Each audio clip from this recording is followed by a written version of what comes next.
Bonsoir à tous, j'espère que vous allez tous bien. Ce soir, deuxième épisode des chroniques de Monsieur K. Monsieur K, bonsoir, tu vas bien? Salut à tous, salut Lou. Ça va, merci. Ça va, bon, alors comme je t'ai dit, juste avant qu'on démarre ce deuxième épisode, j'ai un petit truc à régler parce que j'ai une petite tendance à tendre l'autre joue et je suis pas Jésus. Au bout d'un moment, j'en ai marre de tendre l'autre joue. Alors, je vais vous faire écouter un truc rapidement et puis ensuite on va régler ça. Il y en a pas pour longtemps, c'est une toute petite parenthèse et puis après on attaque ce deuxième épisode. C'est parti, je vous fais écouter ça et après on attaque. Alors, attends, excuse-moi, je vois qu'il y a du débat là sur le loup divergent. Alors, écoutez, on va clore le sujet directement. Le loup, c'est une merde, d'accord? C'est une grosse merde. C'est un mytho, c'est un menteur, c'est un profiteur, d'accord? Et c'est absolument rien d'autre que ça.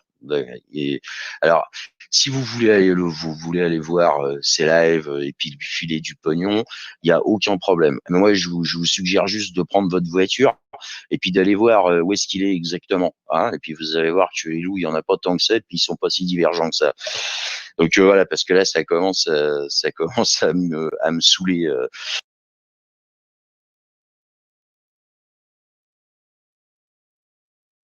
Voilà, pardon, avec le micro allumé, c'est mieux. Donc, celui qui parle, c'est un mec que je connais pas. Il s'appelle Cardinator. Moi, je lui ai jamais parlé. Il connaît pas ma vie. Il est jamais venu chez moi. Et comme il dit aux gens, prenez votre voiture et venez jusqu'à chez moi voir comme je vis. Eh bien, hasard du calendrier. C'est comme disent les journalistes, hasard du calendrier. C'est exactement ce qu'a fait récemment quelqu'un. Donc, elle a pris sa petite voiture. Non, pour être précis, elle n'a pas pris sa voiture. Elle est venue en Blablacar. Et moi qui n'avais jamais reçu personne chez moi en 4 ans, eh ben, cette personne est venue jusqu'à chez moi et elle est venue voir comme je vis. Et cette personne, c'est Louvre des Montagnes. Donc, je vais la faire monter. Elle est là avec nous. Et donc, voilà, on va voir si je suis un mytho. Voilà, moi, elle est venue chez moi et elle a vu comme je vis. Louvre des Montagnes, salut, tu vas bien? Tu m'entends ou pas? Ouais, on t'entend bien, c'est bon. Bon, bah moi, c'est quoi? Je suis super remontée en fait là parce que tu sais quoi, ces mecs-là en fait, ils savent pas de quoi ils parlent, ils savent pas comment tu vis. Et moi, ça me fout hors de moi parce que faut savoir qu'en fait, Lou, il vit dans 20 mètres carrés avec ses trois chiens, ces chiens qui sont en pleine santé d'ailleurs, hein, parce qu'ils sont là à cracher, à dire que soi-disant ils sodomisent tes chiens. Ces Quand tu chiens es venu, il y sont en très avait que bien, 3. ils vont Quand, très bien. quand tu es venu, il y en avait que 3, mais d'habitude, il y en a 4. Il y en a une qui est chez Voilà, mon ex actuellement. d'habitude il y en a quatre, mais là les trois chiens vont très bien, ils sont traités comme ses propres enfants. Et il vit dans 20 mètres carrés. Il faut savoir quand même qu'il faut qu'il aille chercher l'eau à la rivière. Il faut qu'il aille, faut qu'il produise sa propre électricité. Il faut qu'il coupe du bois pour se chauffer, parce que c'est bien beau, hein. Parce que quand on est chez lui le soir, bah ouais, il y a le feu, il fait 20 degrés. Mais le matin, il fait 3 degrés quand on se lève, et c'est pas la même. Et vous savez quoi, les gars là qui sont là à casser du sucre sur le dos de loup? Et ben en fait, vous êtes juste des jaloux, parce qu'en fait, lui, c'est un mec bien, et vous êtes tous jaloux de lui parce qu'il diffuse de belles énergies, et que vous êtes là toujours à prôner le mal partout, et finalement, en fait, c'est un effet miroir. Vous prenez le mal et enfin, ça m'énerve tellement. En fait, j'arrive même pas à trouver mes mots. Non, mais t'énerve pas, c'est pas grave. Non, Ah mais non, tu mais vois, en fait, ça c'est me rend c'est des dingue. mecs. Surtout que je monte jamais sur les directs, en fait. Mais moi, ça me fout hors de moi. Ça me fout hors de moi. Vous tiendriez même pas une semaine, la façon dont il vit. Vous tiendriez même pas une semaine. Vous avez tous fait allégeance à Rémi Daillé. Et aujourd'hui, vous êtes en train de vous rendre compte que finalement, ce mec-là, c'était de la merde. Mais depuis le départ, on vous le disait. On vous disait non, n'allez pas vers ce gars. Et là, finalement, ah bah tiens, finalement, Louis, il avait raison. Et vous avez que ça à foutre. Vous êtes là dans vos 70 mètres carrés avec votre chauffage et votre eau chaude. Louis, il a pas d'eau, il a rien du tout. Donc ça me fout hors de moi d'entendre des choses pareilles. Bon, de toute façon, comme je disais, on regarde, tiens, Cardinator, hein, si tu m'entends, on regarde souvent les choses à l'aune de ce que l'on est.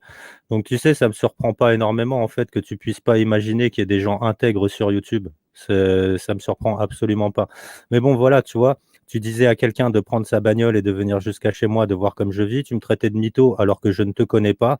Et en fait, la vérité, bah, vient de le dire. C'est que vous avez juste les boules. Vous la jouez guerrier du matin au soir, là, sur le truc. Genre, vous allez descendre dans la rue, vous poussez les gens à la violence, vous voulez descendre dans la rue, découper des gens au katana, tout ça. Et puis, le jour où il y a un mec qui se pointe avec une cravate et qui dit ce que vous voulez entendre, hop, ça fait des courbettes, ça finit sur le dos, les quatre pattes en l'air avec la queue qui est remise entre les jambes, et vous voulez jouer les warriors, tu vois. Mais franchement, sur YouTube, c'est hallucinant, quoi. Ce ramassis de guerriers, de pacotilles avec une mentalité d'adolescent mal dégrossi à la PlayStation qu'on peut trouver, c'est un véritable vivier, quoi. Et moi, je me rends compte de ça. Donc, bah voilà. Cardinator, je te dis, tu viendras jamais sur cette chaîne parce que tu m'as insulté et je voudrais absolument pas qu'on confonde ça avec ce qui s'est passé la dernière fois avec comment il s'appelle, j'ai un trou de mémoire là, comment il s'appelle, bah, avec celui que j'ai fait monter la dernière fois parce que Avec lui m'avait Amalek. Amalek, voilà. Amalek, lui, ne m'avait pas insulté. Lui, il avait juste fait une conclusion hâtive et je lui ai donné la parole. Et toi, je te donnerai pas la parole parce que j'ai pas envie que les gens s'imaginent qu'il suffit de m'insulter pour pouvoir venir s'exprimer sur la chaîne. Donc, avant de parler, tu vois, Cardinator, réfléchis un petit peu. Hein, juste la vérité, c'est que vous avez tous les boules de vous rendre compte que vous vous êtes fait embobiner par un escroc. Ce soir-là, je suis le seul qui lui a pas fait allégeance. On a bien vu que vous m'avez tous dégagé à cause de ça. Et maintenant, vous êtes en train de vous rendre compte de votre erreur. Et le seul argument qui vous reste, c'est quoi? C'est de m'insulter et d'essayer de me prendre à défaut au niveau de mon intégrité. Donc non, c'est réel ce que je vis ici. Ça fait 4 ans Mais que ils ont je que vis ça à sans faire. Ils ont que électricité. ça à faire de toute manière. Ils ont que ça à faire. Casser du sucre sur le Voilà, dos mais des c'est autres. réel ce que je Mais vis qui ici. viennent seulement. Ils tiendraient pas une semaine la façon dont tu vis. Ils Non, mais tiendraient même pas une semaine. je fais pas rentrer n'importe qui chez moi déjà. Et voilà, donc voilà, elle, l'ouvre des montagnes, elle est venue. Voilà, bah, pour ceux qui l'ignorent, bah, c'est ma copine, je suis avec elle, donc voilà. Et bon, fin de la parenthèse. Voilà, comme je Moi, le ce que je disais, dis tout le temps, c'est que de toute manière, qu'on parle de lui en bien ou en mal, vous savez quoi, les gars? Continuez. Continuez à faire ce que vous faites parce que finalement, ça rapporte des gens et finalement, vous pensez casser du sucre sur le dos de loup, et ben, vous savez quoi? Ils gagnent des abonnés. Bah, vous savez quoi, les gars? Continuez. Franchement, bravo. Bravo. Continuez à faire ce que vous faites. je te remercie, Lou. Bon, bah voilà, fin de la parenthèse. On va pas Voilà. faire le truc là-dessus. Mais bon, j'avais besoin de régler ça parce qu'au bout d'un moment, ça commence à suffire. Moi, je veux bien me faire. Il m'aurait juste insulté, j'aurais même pas répondu. Mais là, vouloir me prendre à défaut sur mon intégrité, ça, je laisse pas passer, quoi. Ça commence à me saouler. Donc, hop, c'est parti. On laisse tomber sur ça. Fin de la parenthèse. Je te remercie, Lou. Je te fais redescendre. Bonne Et, soirée à tous. et merci pour la modération que tu fais dans le chat. À tout à l'heure. Bon, voilà, Monsieur K, on va démarrer le direct. Alors, bon, j'ai d'autres petites parenthèses à faire, mais concernant plus des informations qu'on a pu partager sur la chaîne, mais je ferai ça au cours du direct. Monsieur K. Ok, ça marche. Bah écoute, on peut commencer si tu veux partager l'écran sur donc mon fil Telegram qui s'intitule Le repère de Monsieur K. Ouais, je fais ça tout de suite. Alors, j'ai Donc, installé. je voulais vous remercier déjà tous ceux qui sont dans le chat, les modérateurs et également ceux qui nous écoutent, puisque on a fait un très beau lancement de ce nouveau rendez-vous, parce qu'on est à plus de 16 000 vues, à tout juste une semaine, quoi. On avait déjà, je crois, dans les 13 000 vues le lendemain ou le surlendemain, je ne sais plus. Donc voilà, non, tu peux commencer un peu plus haut, un peu plus haut. Non, là, tu vas dans la mauvaise direction. Voilà, vers le haut. Voilà. Là, c'est parfait. Celui-ci. Non, excusez-moi, on est obligé de partager. Enfin, c'est Lou qui va faire défiler les écrans un peu en dessous. Encore un article en dessous. Lou, s'il te plaît. Ouais. On est obligé de faire comme ça parce que je ne suis pas chez moi et que donc c'est soit j'ai pas le son, soit je peux pas faire le partage d'écran. Donc voilà. Alors on va commencer l'article juste en dessous de celui-ci. Voilà.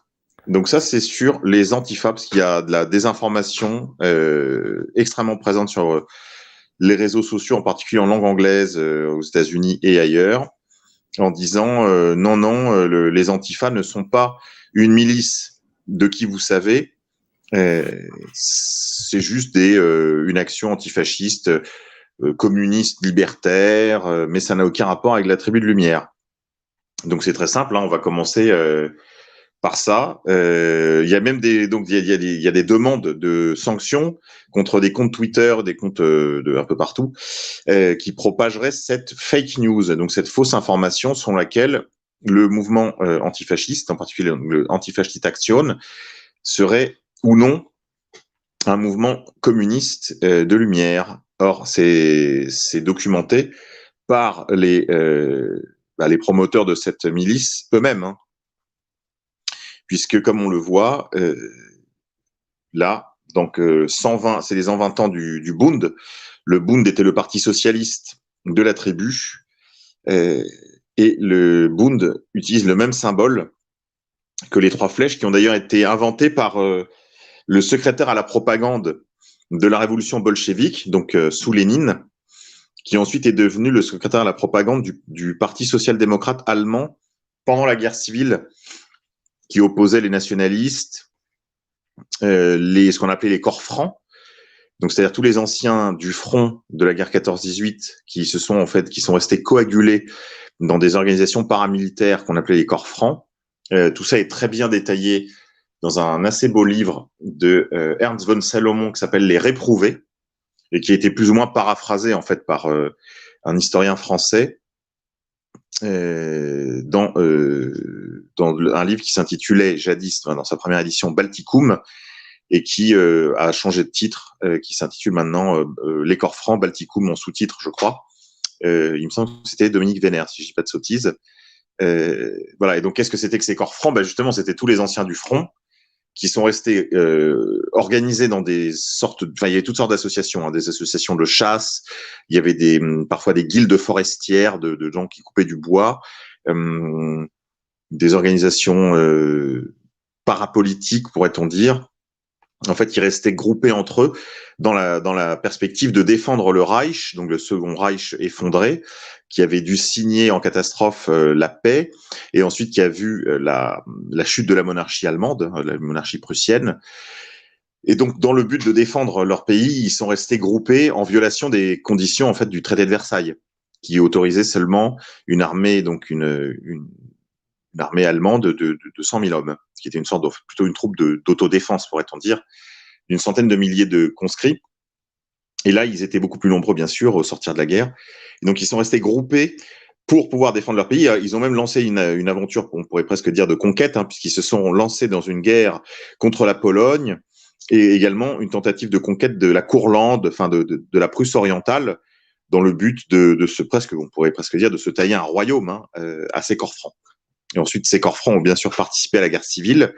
Ils ont même été utilisés par le ministre socialiste, hein, c'est une sorte de Manuel Valls de l'époque, qui s'appelait Nosk, qui les a employés pour écraser la rébellion spartakiste, c'est-à-dire la rébellion communiste, hein, qui était à l'époque dirigée par Liebknecht et Rosa Luxembourg, qui ont d'ailleurs été, je crois, tous les deux assassinés par des membres d'une organisation qui appartenait à ces corps francs, qui s'appelait l'organisation Consul, et qui a assassiné Liebknecht dans un square de Berlin, si je ne dis pas de sottises, et Rosa Luxembourg dans des conditions encore un peu plus ténébreuses, dans le but de mettre un terme, en fait, à la perspective d'une révolution bolchevique en Allemagne. Ce qu'il faut se rendre compte qu'à l'époque, et ça explique évidemment beaucoup des événements qui vont suivre en Allemagne et ailleurs, qu'à la même époque, les bolcheviks donc gouvernent sur l'ensemble de l'ancienne Russie des tsars, qu'ils ont reculé, c'est vrai, ils ont perdu beaucoup de territoires, les pays baltes, une partie de la Finlande, etc., en conformité avec le traité de paix de Brest-Litovsk signé par Lénine, qui en fait a voulu signer la paix avec la douzaine ou la quinzaine de pays qui lui faisaient la guerre à l'époque, au nombre desquels il faut mettre la France d'ailleurs, la France, l'Angleterre, les États-Unis, le Japon, la Chine, l'Autriche, je ne sais qui encore, faisait une guerre à mort à la révolution bolchevique. On voit ça d'ailleurs dans le très beau film Capitaine Conan, où des soldats français en fait font le coup de feu contre les troupes bolcheviques. Et donc dans le but de sauver la révolution, Lénine va sacrifier du territoire pour sanctuariser un territoire fût-il réduit à la révolution.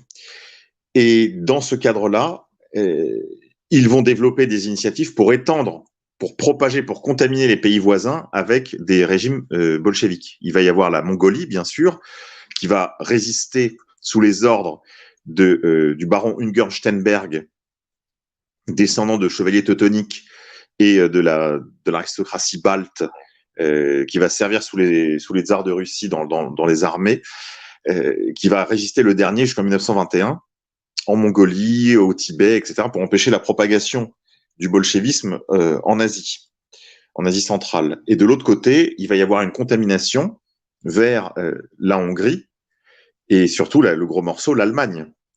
Et lorsque l'on verra dans les années 30, on va le voir un peu plus haut, lorsqu'on verra dans les années 30 le génocide exercé contre les habitants de l'Ukraine et de la Volga par la famine, chose dont on a eu l'occasion de parler lors du premier rendez-vous avec M. K, la première chronique de M. K, il va y avoir un épouvante qui va se propager en fait en Europe centrale et orientale contre l'éventualité d'une contamination bolchevique. Et c'est cela qui va expliquer la radicalité des mesures ou des contre-mesures qui vont être prises contre le bolchevisme de lumière. Enfin, une chose est sûre, c'est que l'antifascisme est bien une initiative qui vient du cœur même de la tribu, et cela va évidemment cliver les camps, comme c'est le cas aujourd'hui aux États-Unis. On aura probablement l'occasion d'y revenir tout à l'heure. Ça, c'est un point que je voulais faire. Alors, il y a un autre point un peu anecdotique et presque amusant. Je le mets ici, là, dans l'article qui est au-dessus de celui-ci, où on voit Antifa means solidarity with Israel. Donc, antifascisme signifie solidarité avec Israël. Alors ça, c'est très courant, très présent dans l'antifascisme en Allemagne. On le voit pas encore beaucoup en France, mais je vous garantis que c'est pour demain. C'est que en fait, l'antifascisme utilise trois drapeaux de ralliement, pourrait-on dire, qui sont tous les trois présents sur cette image. Il y a la question LGBTQI+, le soutien inconditionnel au judaïsme politique, donc à la diaspora des Juifs d'Europe, mais également à l'État d'Israël. Donc c'est des sujets un peu différents. Donc c'est la lutte contre ce qu'on appelle l'antisémitisme, c'est également le soutien à l'État d'Israël, ce qui est quand même une chose un petit peu différente. Et voilà, en Allemagne c'est très clair, ça fait partie du logiciel du cœur du noyau atomique de l'antifascisme. On voit les autres couleurs, donc je vous l'ai dit, LGBT, et puis il y a les couleurs antifa à proprement parler, donc le drapeau rouge et noir que vous voyez ici caché par le drapeau israélien. Donc ça, c'est quand même intéressant et amusant de constater, et comme je le mets un peu plus haut, si on fait une analyse de fond de l'agenda politique aujourd'hui d'un parti comme le Front National, on constate qu'ils ont le même agenda. Défense des Juifs d'Israël et du sionisme, couplé avec la protection et la promotion de l'homosexualisme, LGBTQI+. Voilà, c'est une petite pique en une phrase, pourrait-on dire. Voilà, alors on va remonter un tout petit peu. Là, je voulais signaler à nos amis que les Gilets jaunes ont remporté une très belle victoire en perçant d'une certaine manière le mur du mainstream, en réussissant à faire chroniquer par Quotidien, qui est quand même le média par excellence de la Macronie, du mainstream social-démocrate, en faisant chroniquer la question du siècle, qui est le chapitre français de l'oligarchie mondiale. Cette oligarchie sans frontières, dont parle d'ailleurs longuement dans un de ses livres Brzezinski, non pas Brzezinski, excusez-moi, pas Brzezinski, Brzezinski, excusez-moi, c'est Brzezinski, qui parle de ça, donc de cette élite mondiale dont Attali dit qu'en gros, elle considère les pays comme des hôtels, hein, qui est très à l'aise dans les avions, dans les aéroports, dans les grands hôtels de Barcelone, de Kuala Lumpur, de Paris, de Londres, de Los Angeles, ce que vous voulez. Donc, les Gilets jaunes, l'année dernière, avaient fait une opération de publication de la liste des invités à un des dîners du siècle. Donc, cette liste est quand même confidentielle, c'est écrit noir sur blanc. Je ne peux que vous inviter à ouvrir le lien ici, la servicepublic-libre.fr, le grand pas du quotidien vers la vérité, où les copains de ce nouveau média, en fait, qui s'appelle Service Public-Libre, animé par les amis des Gilets jaunes constituants qui ont repris leur liberté, on pourrait dire. Eh bien, ces camarades ont fondé ce site d'information et vous pouvez donc vous y référer, puisqu'il vient en fait d'une certaine manière concurrencer les médias du genre Le Média ou QG. Donc là, pareil, le QG qui est un média, on pourrait dire, qui a fait sécession du média lancés à l'initiative donc de gens proches plutôt de la France insoumise, et qui sont devenus tous les deux des médias un petit peu gilets jaunes quand même. C'était centré beaucoup sur cette question des gilets jaunes. Et là, c'est vraiment le média des gilets jaunes par les gilets jaunes, on pourrait dire, ce service public-libre.fr. Et donc, dans cet article, les auteurs rappellent qu'ils avaient fait cette opération de publication de la liste des invités à un des dîners du siècle, sur révélation, pourrait-on dire, d'un des invités, qui leur a communiqué cette liste. Il avait communiqué cette liste à Thibault, des Gilets jaunes constituants. Et ils rappellent dans l'article aussi qu'ils avaient fait divers reports de lettres, aussi bien avec le contenu de ces révélations, aux médias, à QG, qui n'en ont évidemment rien fait.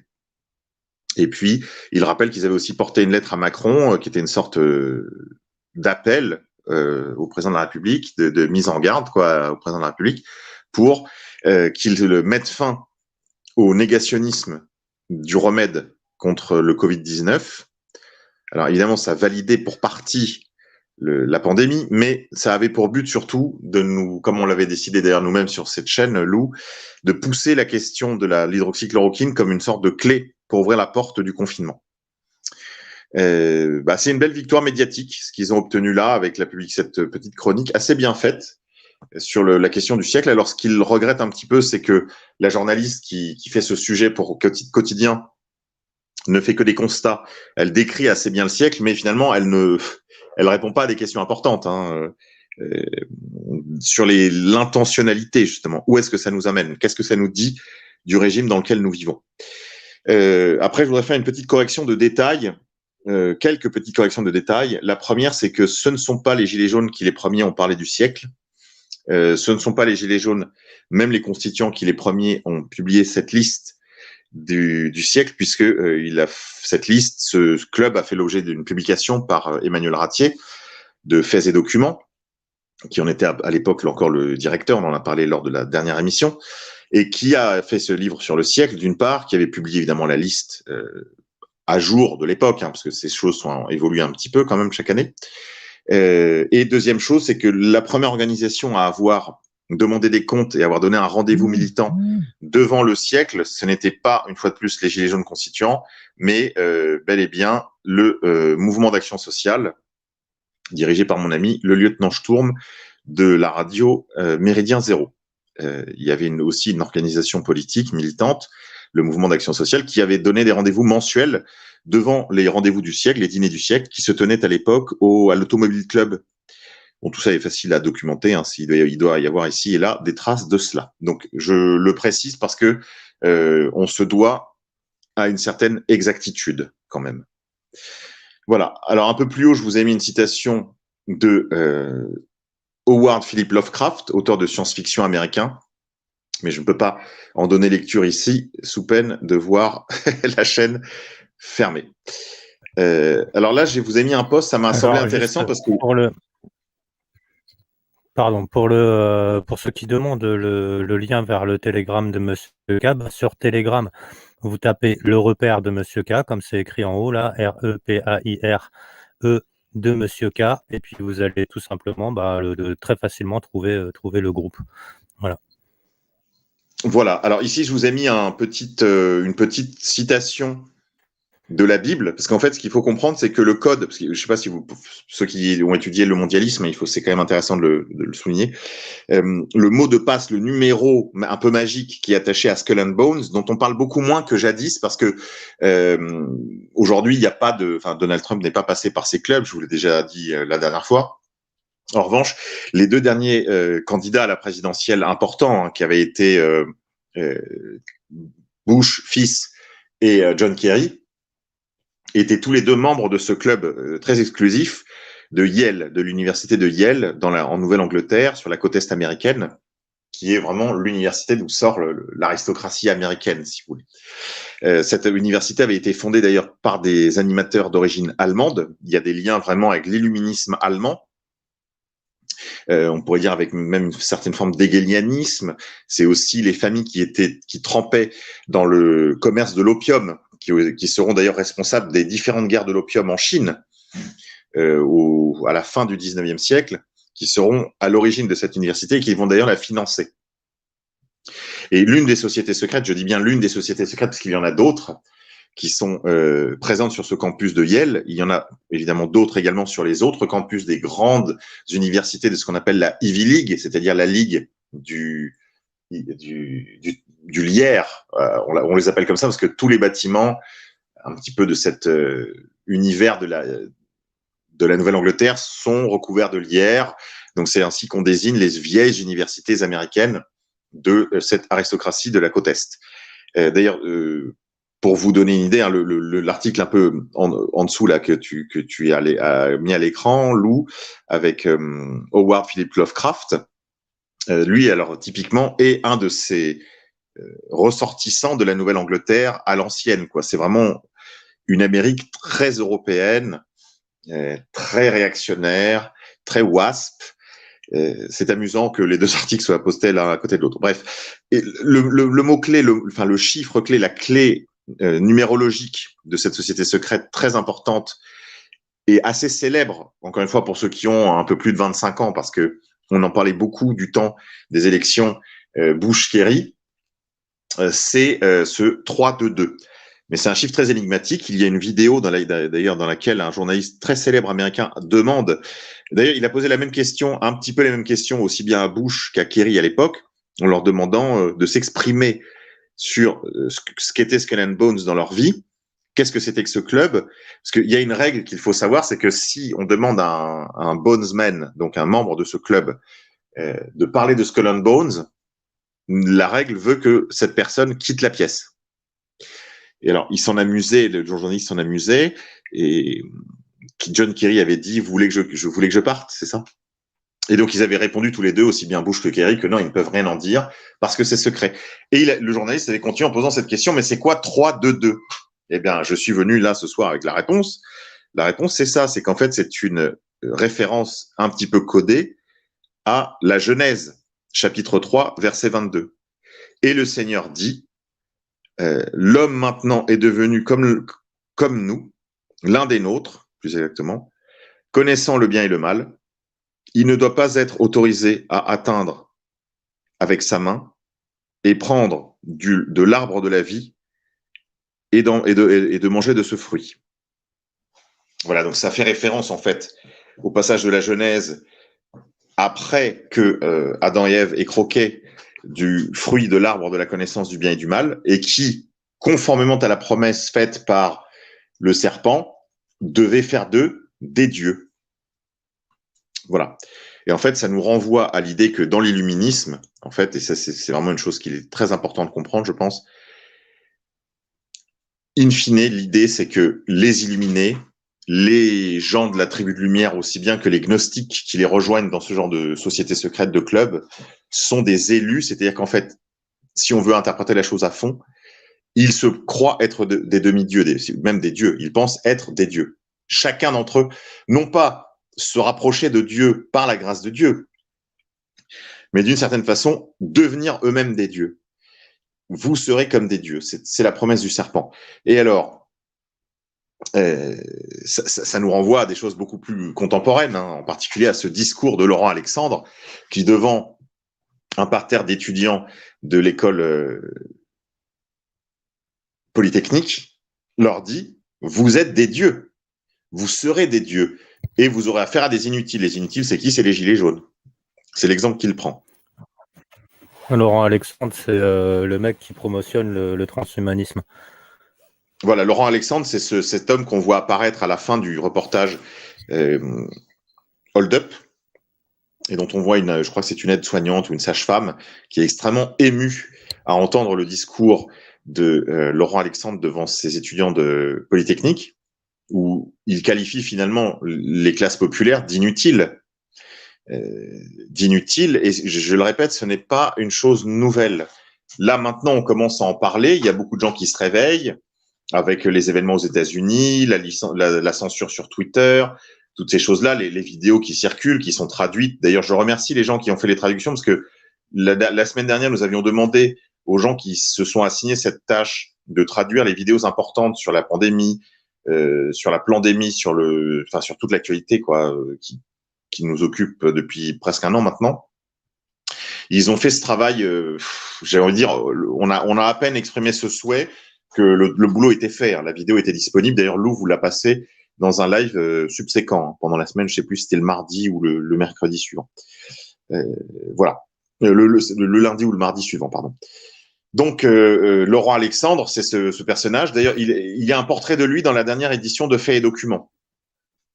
Portrait intéressant. Alors, tu où parles on de. montre aussi ses compromissions, enfin ses complicités dans le monde médical, parce qu'il a fait fortune, entre autres, en vendant des informations, en faisant du big data, en fait, hein, sur ses clients. Sur ses patients en hôpital, parfois même pas ses patients, sur des patients à l'hôpital. En fait, Laurent Alexandre a beaucoup navigué déjà anciennement dans ce qu'on pourrait appeler le marigot de Big Pharma, c'est-à-dire avant cette pandémie, les débuts, les prémices de l'exploitation des informations confidentielles de santé de patients des hôpitaux français à destination de Big Pharma. Donc là, on est vraiment au cœur de ce qui se joue actuellement, c'est-à-dire la destruction de toute forme de secret médical. Alors, tu m'entends, Monsieur K? Oui. Ok. Tu Oui, je parlais de la t'entends. vidéo avec les deux. Ouais, tu parlais de la vidéo avec les deux.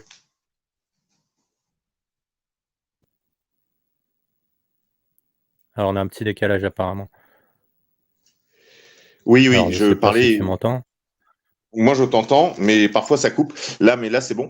Oui, je parlais de la vidéo avec le docteur Orion Code et le professeur Cahill, cette Irlandaise, hein, qui nous a mis en garde contre les effets absolument dévastateurs que nous promettent les vaccins de type Pfizer et BioNTech ainsi que Moderna. Alors, justement, je voulais faire une petite parenthèse par rapport à ça, parce que je pense que vous êtes au courant, il y a des documents de chez Pfizer qui ont été piratés par des pirates informatiques, donc sur les serveurs de chez Pfizer. Ça s'appelle maintenant déjà les Pfizer Leaks, en fait, et ces documents ont circulé sur les réseaux sociaux, donc on a réussi à obtenir. Ah, on me dit Lou, tu coupes, Lou, tu lags. Je ne sais pas si vous m'entendez bien. Alors, Ça la on garde, a oui, réussi vas-y. à faire ces documents donc qui circulent sur les réseaux sociaux. J'ai déjà commencé quelques traductions, c'est pas évident parce qu'il y en a, c'est en capture d'écran. Et donc, ce que nous révélaient ces deux généticiennes, c'est que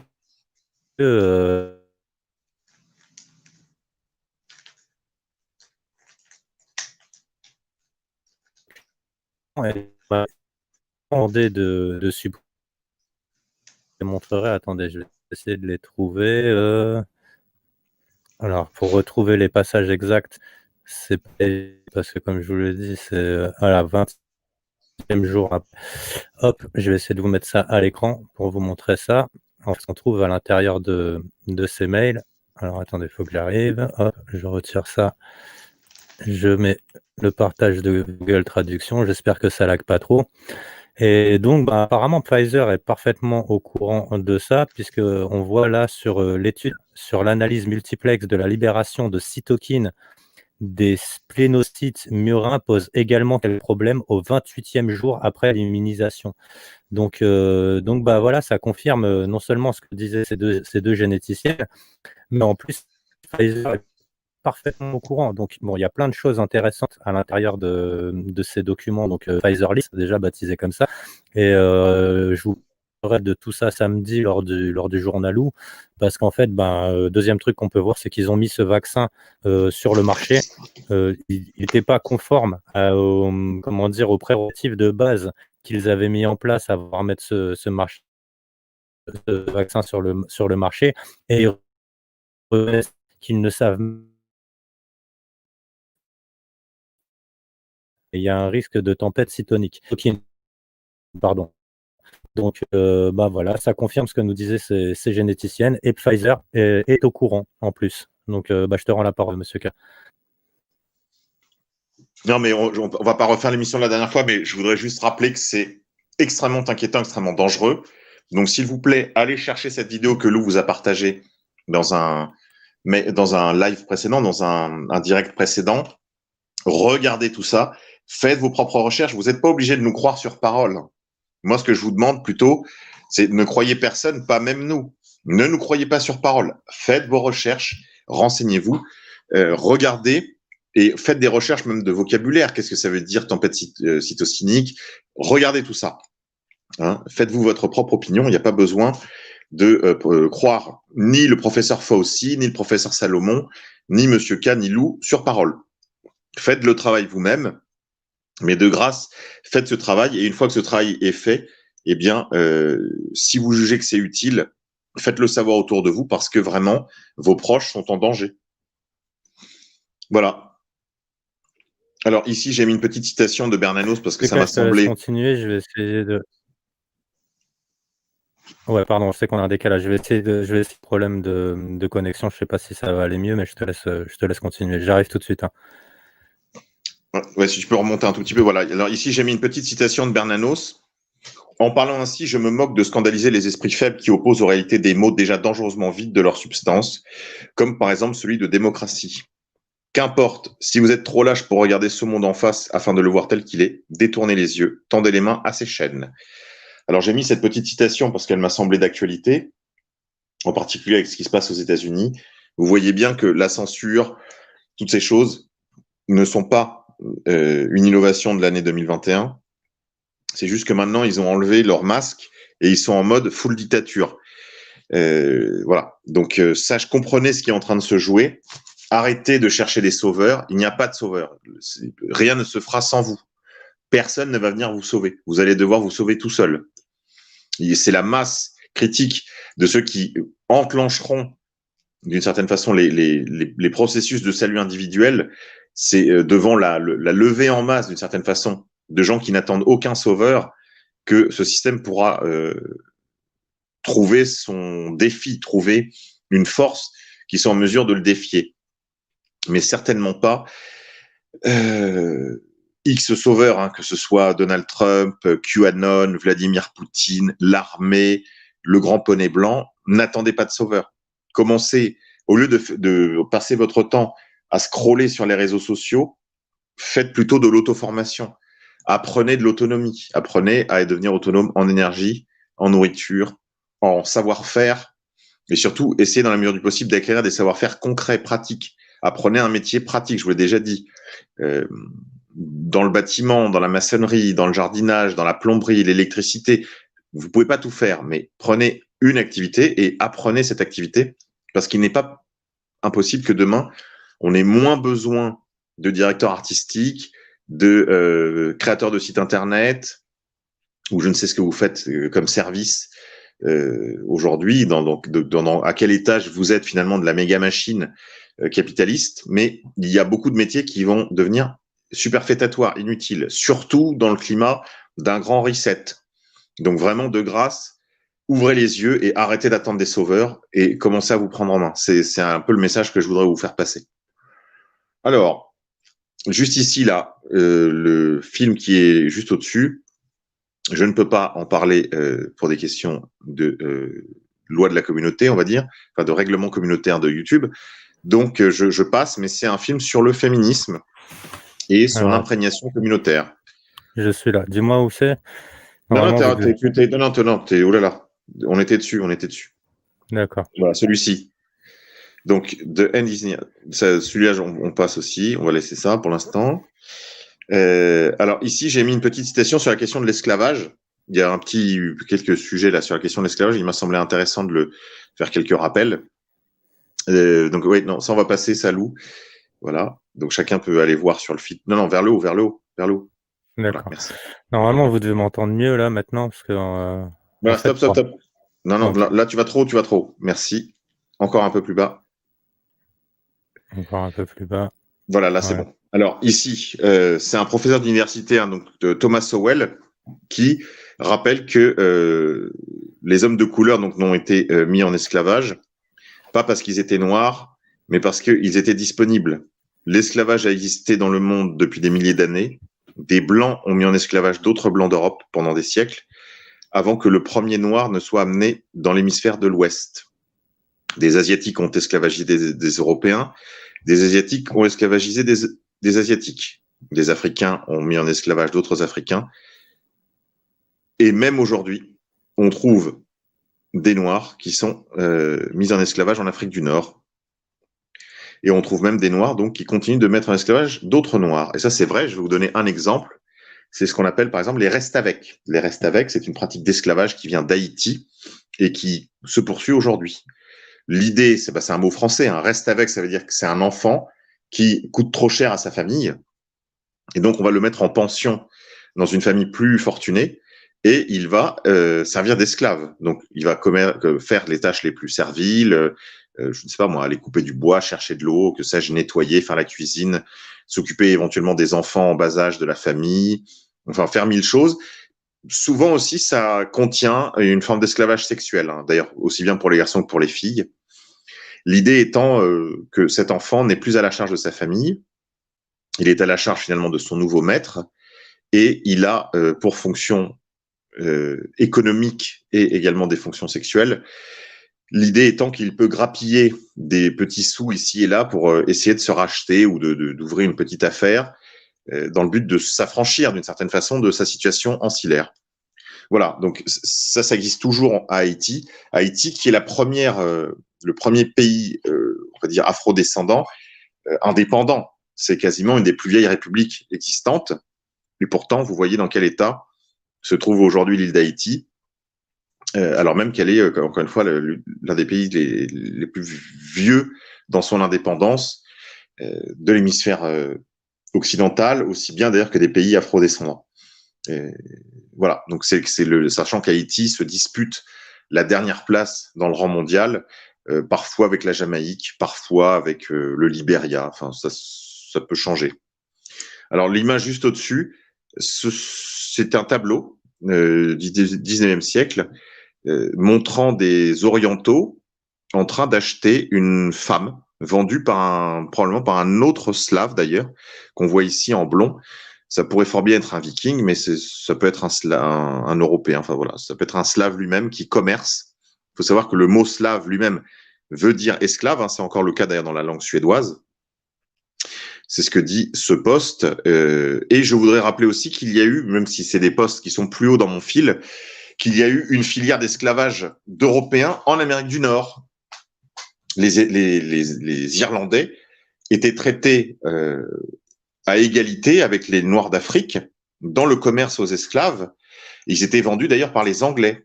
Enfin, par les Anglais, je mets ça entre parenthèses.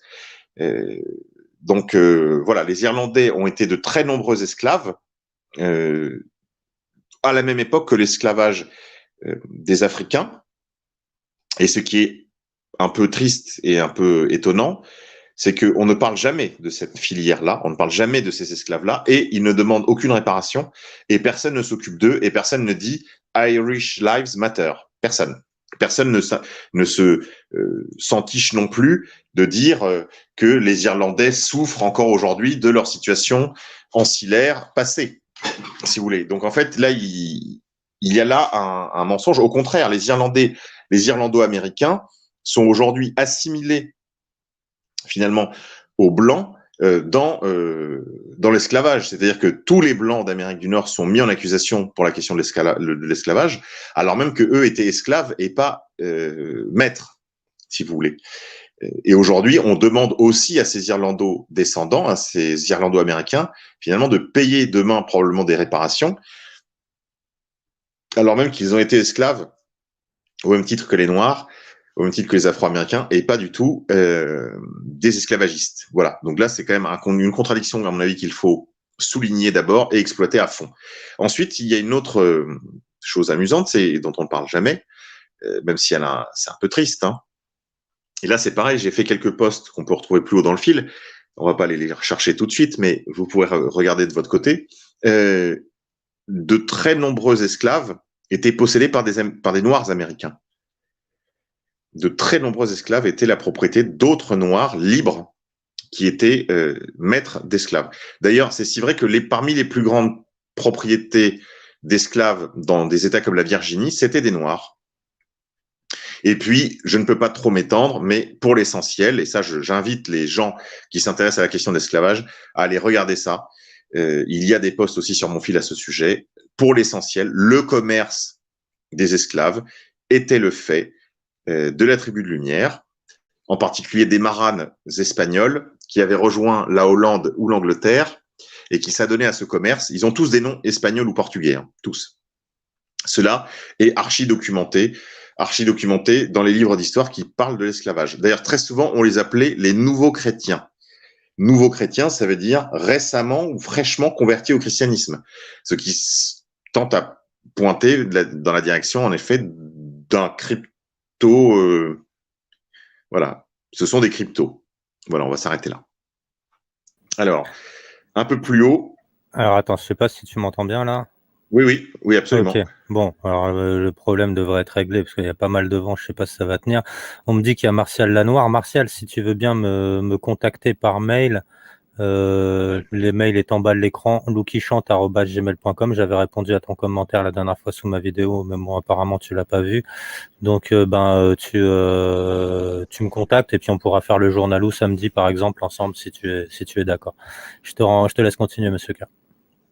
Je te remercie. Alors là, bon, c'est une chose, je vais pas m'arrêter sur le post juste au-dessus. Là, ce sont des livres que je partage et je le reprécise. Il y a des informations que je mets sur mon fil Telegram qui ne sont que à des fins d'information et de divertissement.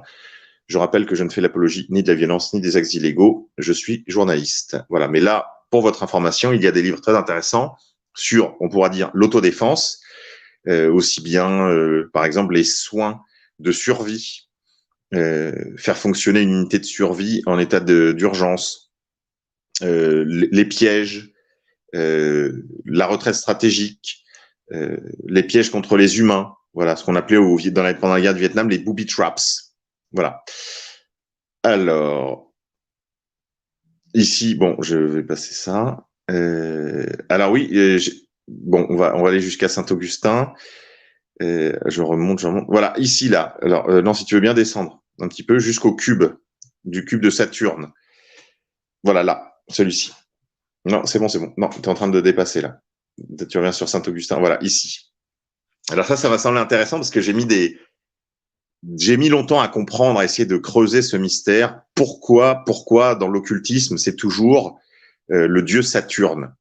Bon, j'ai pas fini tout à fait l'enquête, hein, mais je sais qu'il y a une vidéo de David Icke qui est pas exactement une de mes sources parce que bon, ça me dérange toujours de citer des gens qui envoient sur des pistes à la fois New Age et vers les reptiliens. Donc là, il y a un problème de crédibilité, il y a un problème de sérieux de la source, mais enfin, il a quand même fait une vidéo intéressante sur cette figure de Saturne qu'on retrouve dans beaucoup de cultures, y compris d'ailleurs dans la culture islamique aussi bien que dans la culture de Lumière.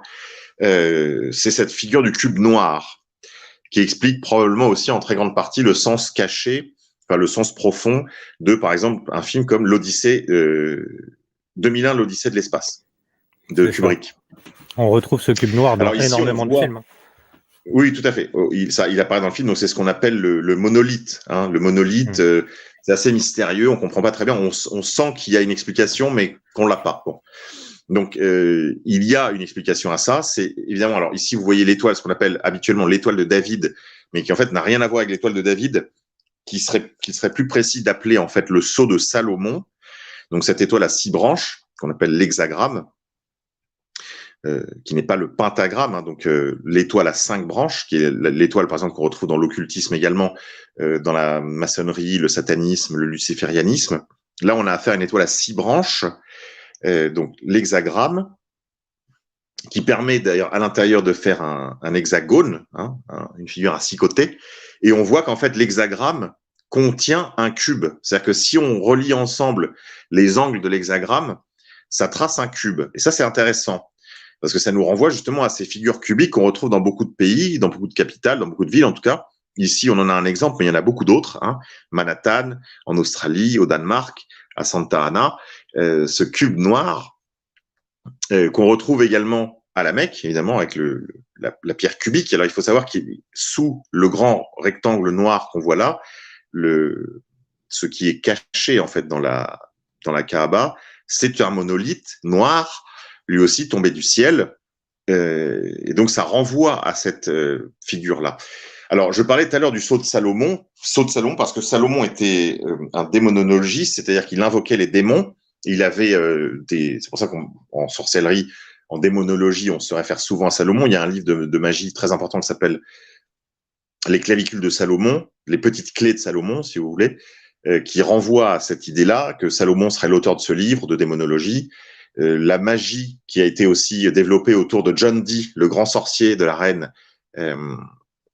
Élisabeth, donc au moment de la conquête des Amériques, cette grande reine anglaise va s'entourer de tout un ensemble de personnages qui vont faire l'importance de son règne, et l'une de ces personnes, ce sera son astrologue et médecin, qui est probablement lui aussi d'ailleurs de la tribu de Lumière, John Dee. Qui a entre autres développé ce qu'on appelle la magie énochéenne, donc avec toute une langue qu'on appelle la langue des anges, qui en fait est de la démonologie, et on retrouve cette importance de cet hexagramme dans les figures magiques qui vont être utilisées pour conjurer les démons. Alors ce qui est amusant, c'est qu'on parle de Magen David, d'étoile de David. Plus exactement, comme je vous l'ai dit tout à l'heure, il faudrait parler de sceau de Salomon. Et en fait, il faudrait encore plus exactement parler de l'étoile de Réphan, qui est un nom qui apparaît dans l'Écriture sainte, dans la Bible, et qui renvoie à un dieu qui est un synonyme, en fait, du dieu Saturne chez les païens.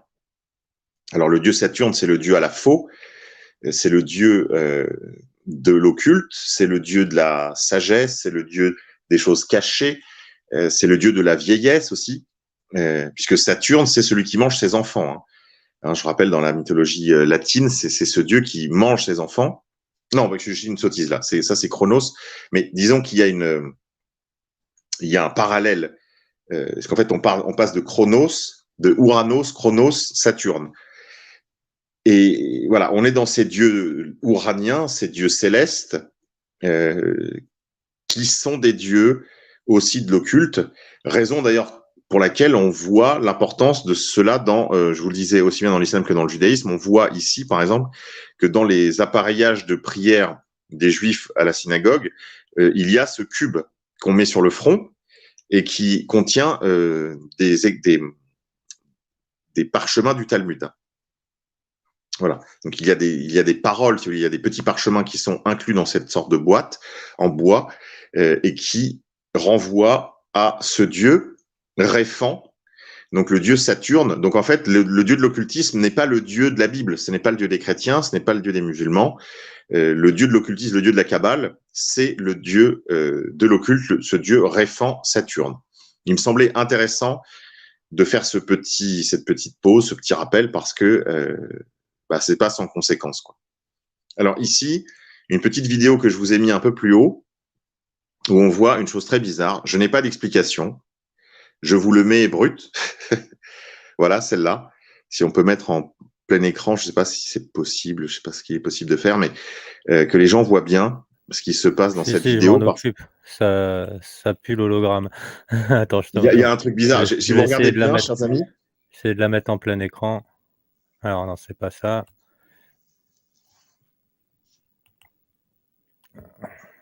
Voilà.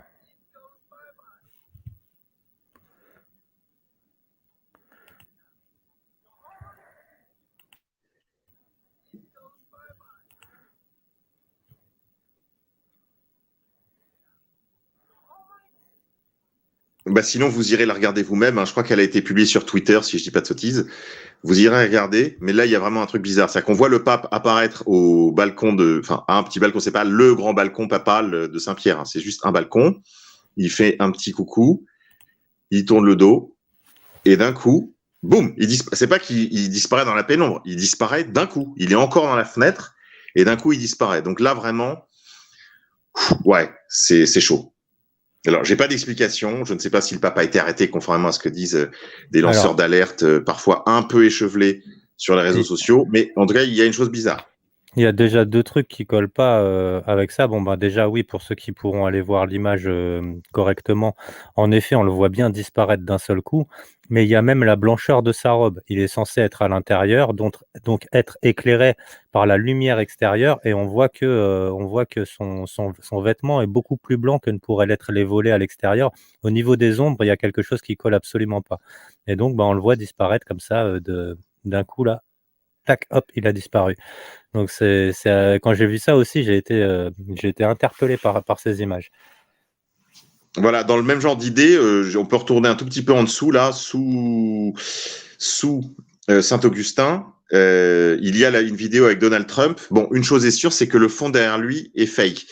Je dis pas que c'est pas Donald Trump, hein. Encore qu'aujourd'hui, il y a de plus en plus présent sur les réseaux sociaux ce qu'on appelle des deep fakes. Vous connaissez la technologie qui permet de mettre le visage de quelqu'un d'autre sur un acteur qui va en fait jouer des expressions, dire des choses. Et ça va être joué comme par une sorte de skin. Si vous voulez, c'est comme si l'acteur avait mis un masque façon Mission Impossible. C'est vraiment un masque à l'identique de la personne qu'on veut impersoner, incarner. Mais ce masque n'est pas un masque en silicone ou en latex, c'est un masque électronique. C'est-à-dire que il suffit de faire une recherche très simple sur YouTube, vous tapez deep fake, vous verrez que cette technologie existe. On peut faire dire à Vladimir Poutine ce qu'on veut, au guide de la révolution iranienne ce qu'on veut, pourquoi pas à Donald Trump ce qu'on veut, ou pourquoi pas demain à Joe Biden ce qu'on veut, puisque la technologie permet finalement de confier à un acteur de jouer un personnage et de remuer les lèvres, les yeux, etc. Et ça va être joué par le fake en question.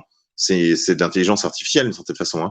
Alors et là vous avez donc cette vidéo qui est une chose. Quand vous la jouez, vous la jouerez vous-même, vous verrez. On voit que sur la ligne des épaules, on voit remuer en fait à la façon d'un écran. Là c'est très bien, tu le joues là, le loup. On voit que le fond n'est pas bon. Donc je ne sais pas ce que ça veut dire. Est-ce que c'est juste parce qu'il n'était pas à l'endroit où il prétendait être? Est-ce que depuis longtemps déjà on leur met des fonds derrière eux avec des drapeaux et des machins pour faire comme s'ils étaient à la Maison Blanche alors qu'ils sont dans leur salon? J'en sais rien. Une chose est sûre, c'est que d'une certaine façon, le message de cette vidéo qui est en partie truquée, jusqu'à où elle est truquée, impossible de le savoir, du fait du niveau technologique, eh bien, la seule leçon qu'on peut tirer de ça, c'est ne croyez que ce que vous voyez. Ou plus exactement, cessez de croire tout ce que vous voyez. Voilà. Il y a un tel niveau de falsification possible qu'il faut maintenant vraiment, comme dirait saint Thomas, ne croire que ce qu'on voit, de ses yeux vus, pas vus à la télé. C'est ça, hein, la leçon. Alors ici, je vous ai mis un film un peu plus haut, là, après ce qu'on a vu sur le pape.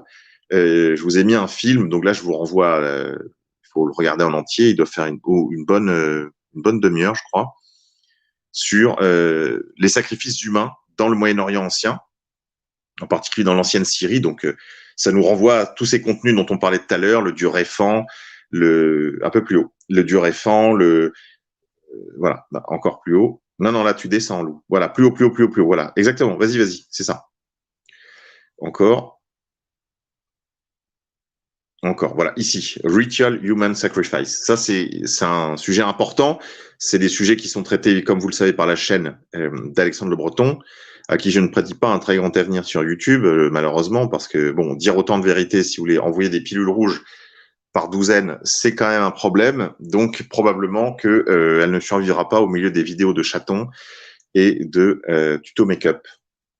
Donc, réfugiez-vous sur Telegram. Je vous le dis d'ailleurs, ça n'aura qu'un temps, parce que depuis l'arrivée d'énormément de normies ces derniers jours, suite aux censures des réseaux sociaux du président Donald Trump, de tous ceux qui le suivent, de tous ceux qui ont, de près ou de loin, un jour ouvert une vidéo de Donald Trump, tout ça, ça a entraîné la destruction, la disparition de millions de comptes sur Twitter, YouTube, Facebook, enfin sur tous les réseaux sociaux, enfin y compris jusque Shopify, etc.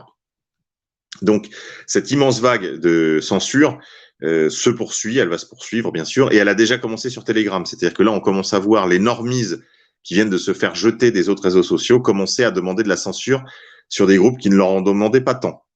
Donc voilà, ce sera probablement qu'une parenthèse là aussi. Mais pour l'instant, on a cette zone de repli qui est Telegram.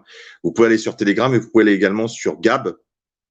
Je vous déconseille d'aller sur Parler parce que Parler, d'abord, a souffert de très graves difficultés dans lesquelles l'ont mis aussi bien le Google Store que l'App Store, le Google Play, pardon, que l'App Store. Mais ils ont également censuré. Alors, on peut être d'accord ou pas d'accord. Moi, je suis pas trop QAnon, Linwood et compagnie. Mais c'est intolérable de voir comment ils ont traité certains comptes, comme celui de Linwood, qui a été immédiatement censuré, si vous voulez. D'ailleurs, la raison pour laquelle Parler a eu tous ces problèmes, c'est que Donald Trump a été sur Parler pendant quelques heures. Il l'a fait savoir. Et immédiatement, la censure s'est abattue non seulement sur le compte de Donald Trump, mais sur toute la plateforme, qui a été menacée et passage à exécution dans les 24 heures, d'être déplatformée aussi bien par Apple que par Google. Donc on peut dire que Parler en fait est mort du seul fait que Donald Trump ait ouvert un compte pendant quelques heures sur cette plateforme. Alors Gab ne peut pas subir les mêmes censures parce que ce n'est pas une appli justement. Donc réfugiez-vous sur Gab, ça durera le temps que ça durera. Je voulais quand même le signaler aussi. Le problème sur Gab, c'est que le patron de Gab ainsi que sa femme ont été déplatformés, j'ai pas de meilleur mot, par le service de carte bleue Visa. C'est-à-dire que voilà, ils ont supprimé les cartes Visa du patron de Gab et de sa femme et de proches pour les sanctionner, pour les punir finalement de recevoir une parole conservatrice sur ces réseaux sociaux. Voilà. Alors, il y a des nouvelles, ça s'agite un petit peu en coulisses. Est-ce que Elon Musk va le faire ou non? Est-ce que c'est Donald Trump qui va le faire? On parle déjà, le patron de Gab a dit qu'il avait un rendez-vous téléphonique très important avec quelqu'un de gros. Donc, est-ce qu'il s'agit de Donald Trump ou d'Elon Musk? En tout cas, les deux pourraient très bien conspirer la prise en main d'un réseau social déjà complètement flodé de gens qui arrivent là, des réseaux sociaux mainstream pour construire une sorte de contre-réseau social à Twitter, un réseau social conservateur, dissident sur Gab. Voilà. Est-ce que c'est ça qui est en cours? Peut-être. Voilà. Je voulais quand même vous le signaler. Mais là aussi, encore une fois, ça durera le temps que ça durera parce que vous imaginez bien qu'on ne peut pas faire grand-chose face à la puissance de feu des big tech qui, encore une fois, c'est le cas de Twitter, commencent maintenant à parler de construire des réseaux sociaux décentralisés parce qu'ils voudront en fait une censure qui sera aussi décentralisée que leur solution de demain, parce qu'ils voudront le censurer aussi. Donc ils vont aller vers la blockchain, vers la décentralisation, etc., pour continuer de garder la main, justement, parce qu'ils ne craignent rien de plus que la construction, d'une certaine façon, d'une technologie émancipatrice, ce qui est possible, mais à mon avis, malheureusement, un peu illusoire. Tu vas peut-être en parler, mais moi, une émission là que j'ai bien aimé écouter justement sur ton fil Telegram, c'est l'émission sur les nudges. Donc c'est en fait c'est du behaviorisme, du comportementalisme. C'est ces petits coups de pouce, ça veut dire ça. Apparemment, le nudge, c'est un coup de pouce qu'ils vont donner aux gens pour tout simplement pour accepter des choses qu'ils n'auraient pas acceptées en temps normal, voire même accepter des choses qui vont contre leur intérêt. Et on se rend compte que en écoutant cette émission radio, on se rend compte que l'attestation de déplacement, le fait qu'elle soit faite comme elle était faite, qu'elle ait l'air compliquée, qu'il n'y ait dessus que 4 cas pour lesquels on peut se déplacer, et bien tout ça est très bien expliqué dans cette émission radio. Et en fait, apparemment, ils ont fait appel à une société américaine, donc tout ça c'est sourcé, et une société américaine ou anglaise pour mettre en place ces petits coups de pouce psychologiques. Donc c'est de la manipulation, c'est de la manipulation psychologique par de petits détails, et tout ça a été fait exprès, comme le fait de dire par exemple chaque jour, de dire que de donner le nombre de morts chaque jour à la télévision, donner le nombre de morts du Covid-19, c'était destiné à ce que les gens aient peur, et c'était volontaire de faire ça pour que les gens aient peur et se soumettent beaucoup plus facilement. Pour donner un exemple de nudge que tout le monde va comprendre, c'est ces petits ronds qu'ils ont tracés sur les quais de gare pour vous indiquer où vous devez vous mettre. C'est couper en deux un couloir avec des sens de circulation. C'est toutes ces choses-là, en fait, c'est l'organisation biopolitique de l'espace de circulation. Alors, si tu veux bien remonter, Lou, plutôt, voilà, on va remonter encore un petit peu.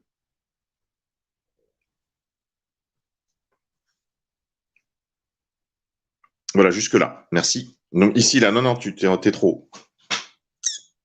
Ouais, je suis désolé, tu dois être décalé. Non, en dessous.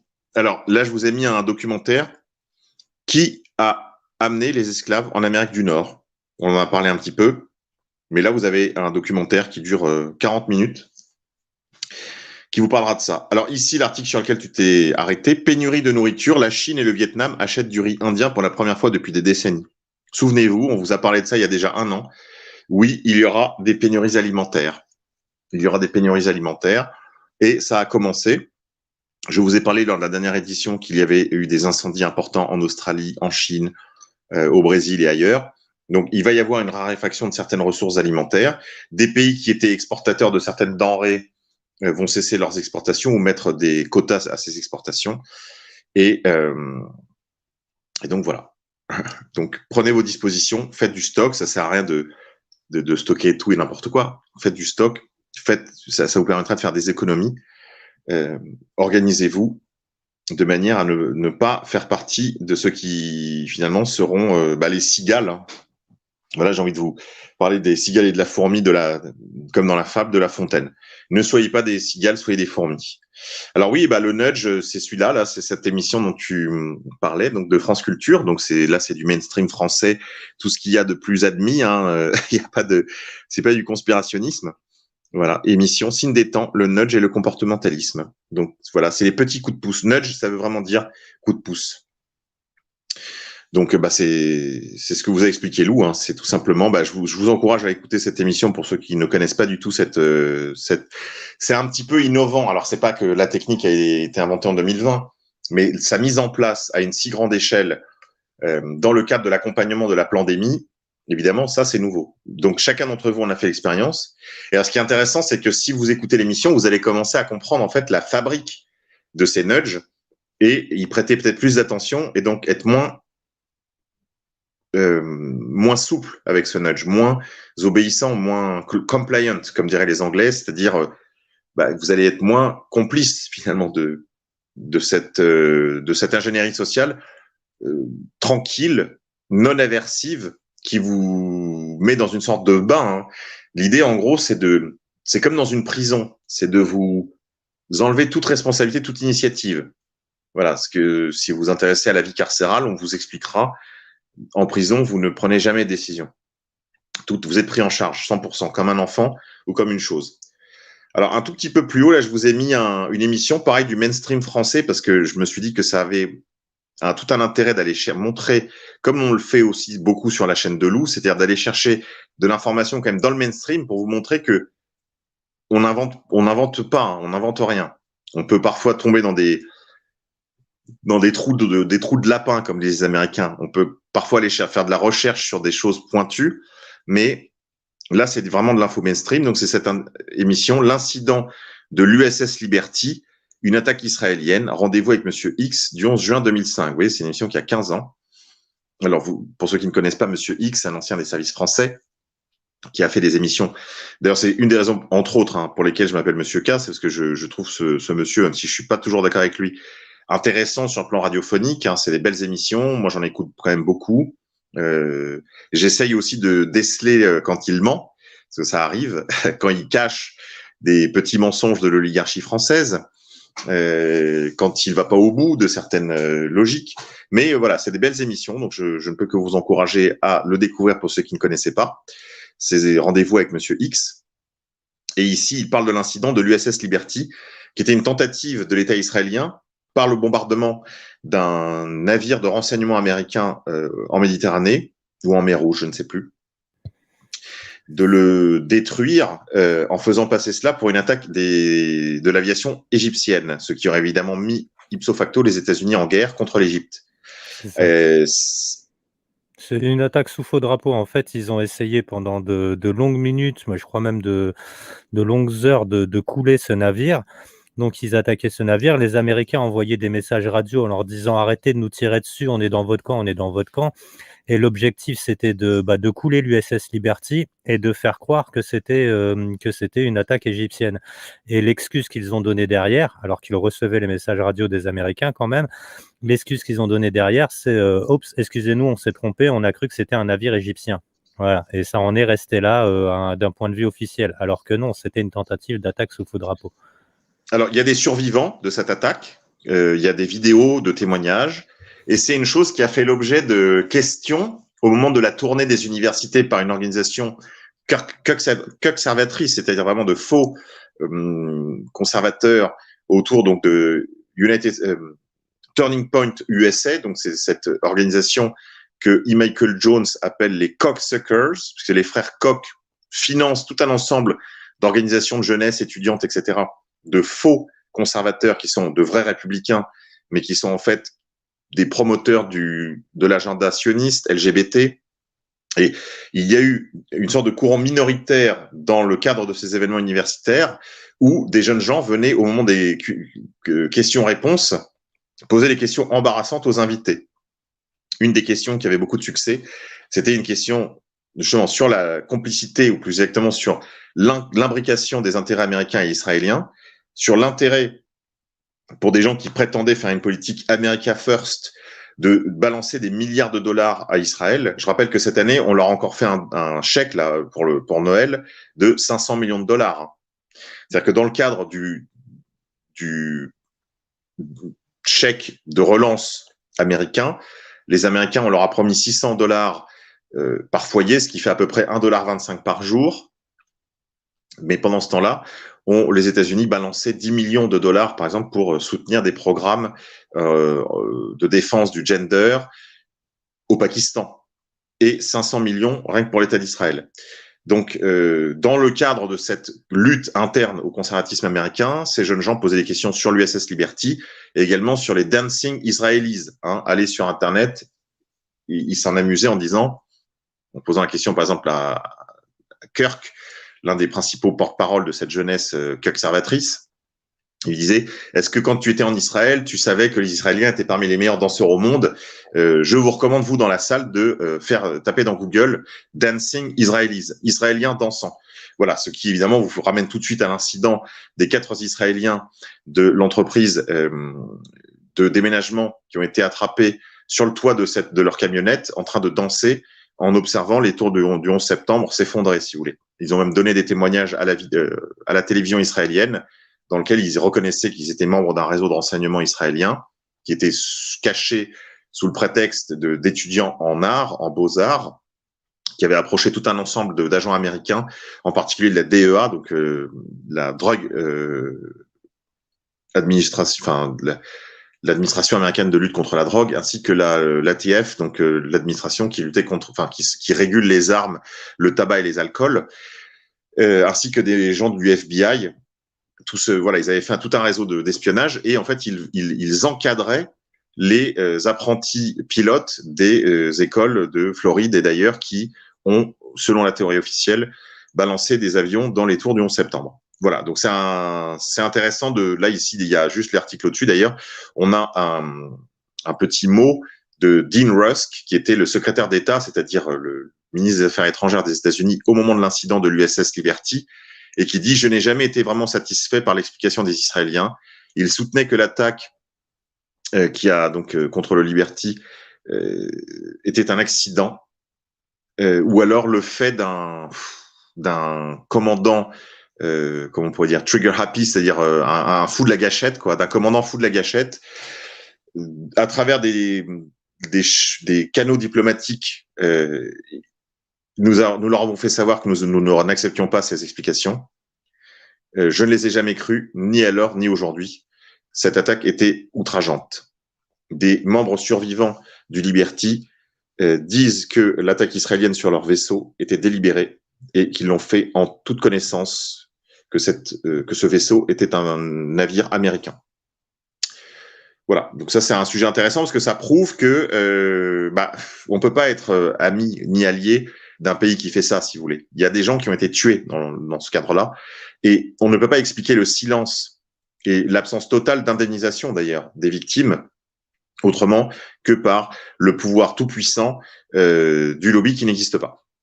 Voilà, ici juste au-dessus, vous avez à nouveau une petite vidéo qui dure pas très longtemps sur l'étoile de Réfan, hein, donc sur cette étoile, voilà. Ici, je vous ai mis un audiobook en langue française de 1984 d'Orwell qu'il me semble utile de relire ou de lire pour ceux qui ne l'auraient pas encore fait, parce que vous allez vraiment littéralement tomber de votre chaise. Il y a tout un passage d'ailleurs très intéressant sur le terrorisme de synthèse, où le personnage de Smith, donc le personnage central, le personnage principal de 1984 d'Orwell, on pourrait dire fait une supposition sur le fait qu'en fait les bombes qui explosent régulièrement sur Londres, dans Londres, alors là ce sont pas des bombes posées par des gens, ce sont des bombes aériennes, en fait sont probablement le fait du gouvernement. C'est le gouvernement lui-même qui bombarde Londres pour entretenir les gens dans un climat de guerre. Et il explique après très longuement dans le livre qui est supposé être le livre des résistants, le manuel du groupe de résistance qui est dirigé par Goldstein, donc là aussi pareil, l'ennemi de synthèse. Dans ce livre, il explique longuement la fonction de la guerre comme destructrice de valeurs et comme prétexte au maintien sous contrôle des sociétés. Mais c'est la raison pour laquelle vous êtes en guerre contre le Covid, vous êtes en guerre contre le terrorisme, que le monde est en guerre contre la drogue depuis les années 80 et que on ne cesse en fait d'ajouter les guerres aux guerres. On est aussi en guerre contre les sectes, ce qui explique l'interdiction, enfin c'est le prétexte qui permet l'interdiction de l'école en famille, de l'instruction en famille, de l'école à la maison.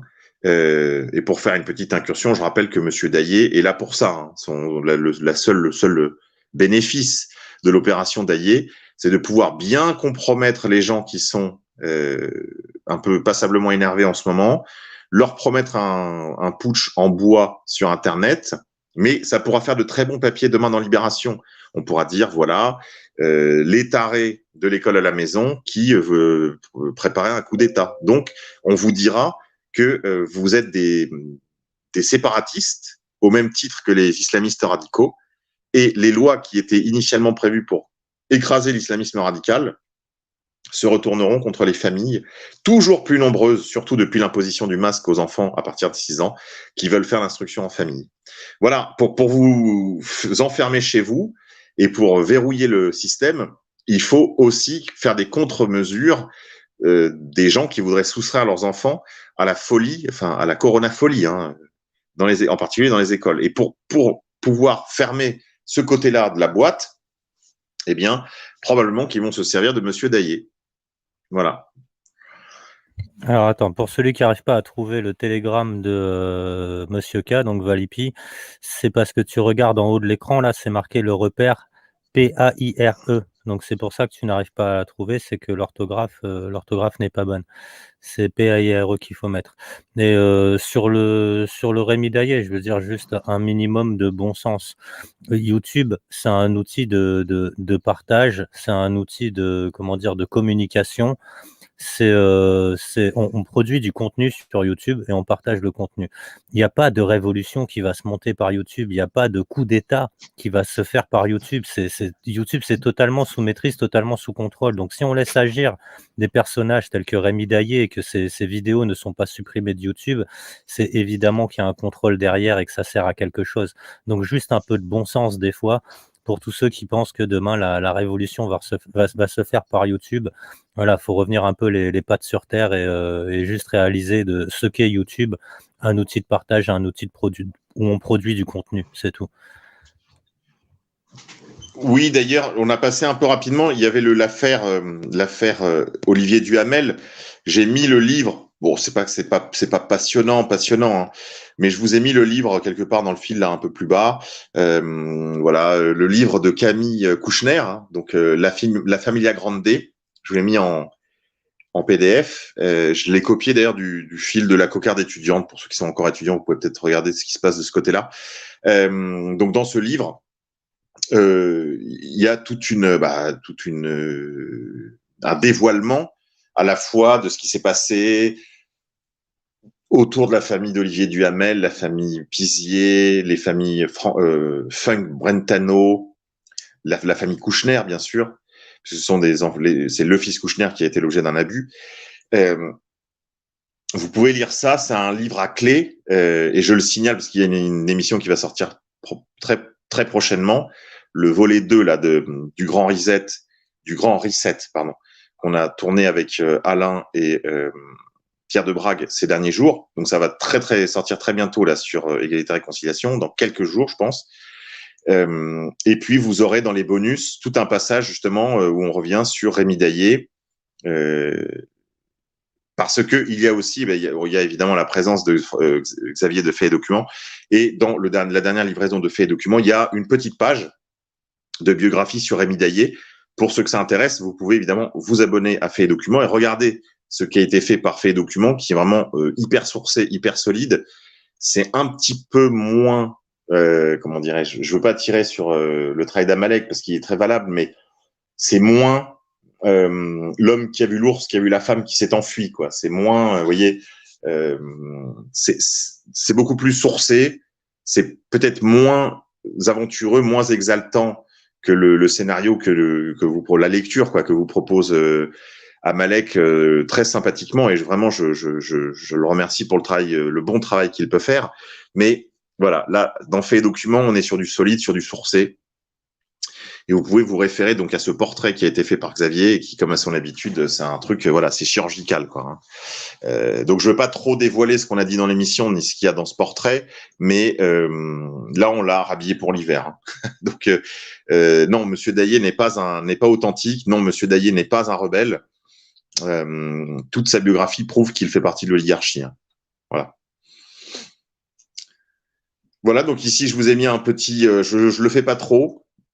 Parce que c'est pas le lieu, je veux pas faire trop de mémétique sur mon compte, sur mon fil. Je veux vraiment donner du contenu de qualité, mais je vous ai mis une petite image amusante avec un aspic au milieu de bonbons. On les connaît tous, ces bonbons jaunes là, jaune, orange et blanc. Alors, à quel endroit? C'est beaucoup plus haut, beaucoup plus haut. Beaucoup plus haut, ok. Beaucoup plus haut, ouais. Et donc voilà, ça m'a amusé de vous mettre ça parce que, parce que c'est un petit peu l'époque. Hein. Il y a du bonbon, on vous balance du bon bec par poignée. Hein. C'est QAnon, c'est Rémi Daillé. Je le sais, beaucoup d'entre vous sont désespérés au point qu'ils se raccrocheraient à n'importe quel bouet crevé. Hein, donc, mais voilà. C'est ça qu'on repérait ces mecs-là. C'est ça qu'ils ont repéré, ces mecs-là. Ah ouais, le serpent au milieu des bonbons, ok. C'est qu'il y a beaucoup de gens qui sont en détresse, qui cherchent une solution. Il y a beaucoup, malheureusement, cherchent aussi un sauveur. Et t'as des mecs comme ça qui ont repéré ça, qui ont repéré qu'il suffisait d'arriver avec le bon discours et on va dire une apparence physique crédible. Et malheureusement, ça aussi, c'est une histoire de programmation. On a été programmé à ce que le mec sérieux ait une cravate autour du cou. Le mec sérieux, tu vois, il parle, il a une gestuelle. Ah, moi, je veux dire, la première vidéo que j'ai vue, j'ai halluciné, quoi. Ça pue la communication à plein nez et de voir tomber des gens dans le panneau et les commentaires qu'il y avait en dessous. Enfin, le sauveur que l'on attendait. Vraiment, ça m'a fait très mal de voir autant de naïveté, malheureusement. Et oui, alors je vous ai mis ici là un petit message de promo, hein, partagez ça sur vos réseaux sociaux avant de les quitter. Ici, on va diffuser ce qu'il faut pour traverser ces temps éprouvants et assurer notre victoire, Dieu le veut. Voilà, faites tourner jusqu'à ce que les Alexis Cossette et les Desco comme Magnani Robin s'expliquent. Arrêtez de leur donner votre argent. Arrêtez de propager leurs intoxications qui débouchent sur du désespoir. Suivez les bons éclaireurs. Ici, j'avais partagé un lien où l'on voyait Mike Pence, jeune. Ça a été supprimé, hein, c'est le message juste au-dessus. Vous allez voir au-dessus du bonbon, là. Non, je sais pas où t'es, Lou. Hein. Je suis après le bonbon, je suis plus haut. Donc là, il y a une vidéo, enfin pas une vidéo, pardon, une photo qui a été dépubliée, qui provenait de la chaîne Random Anon Channel, où on voyait Mike Pence. Non, là, t'es un peu haut. Où on voyait Mike Pence, jeune, en fait, dans un appareil, on va dire, homophile. Genre, le nombril à l'air. Voilà, c'est là. T'es juste au-dessus, là. Juste au-dessus, voilà, je la vois. Ces messages-là, stop. Ces messages-là. Faites tourner, voilà. Donc ici, là, tu la vois l'image d'ailleurs. Là, on voit l'image. Bon, c'est pas grave. J'avais mis une image de Mike Pence, ce qui a été supprimé, donc toi, tu la verras plus. Mais où visiblement, il a eu une première période bleue où il était très, très homo, quoi. Il n'était pas encore un chrétien born again. Et ce qui est amusant, c'est que Alexis Cossette a passé beaucoup de temps à expliquer que Mike Pence n'avait absolument pas trahi le président Trump et que tout était dans le plan et que voilà. Mais il nous a pas expliqué les accointances LGBT de Mike Pence dans sa première période. Et c'est probablement dû au fait que Alexis Cossette lui-même était un militant pro-LGBT quand il se présentait au municipal au Québec sous les couleurs d'un parti un petit peu dissident. Voilà. Donc je vous dis, arrêtez de suivre les prophètes, enfin les gens qui vous jouent de la flûte là, et qui vous promettent monts et merveilles, comme les Magali Robin et les Alexis Cosette. Hein, suivez les bons éclaireurs. Moi, je demande rien, mais vous pouvez toujours, puisque je vous incite à ne pas leur donner votre argent, vous pouvez toujours aider Lou financièrement, qui essaie de faire le boulot et qui le fait. Je veux dire, il y passe toute sa semaine. Hein, à tenter de vous réinformer. Donc, vous pouvez l'aider, même si vous pouvez lui payer un café. Mais si chacun d'entre vous lui paye un café, eh ben, ça fera tourner la boutique. Voilà, façon de parler. Voilà. Donc, là, je vous ai mis un post un peu plus haut on pourrait dire,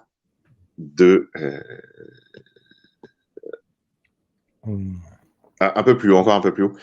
Ça, vous regarderez vous-même sur les trucs iraniens, etc. C'est intéressant.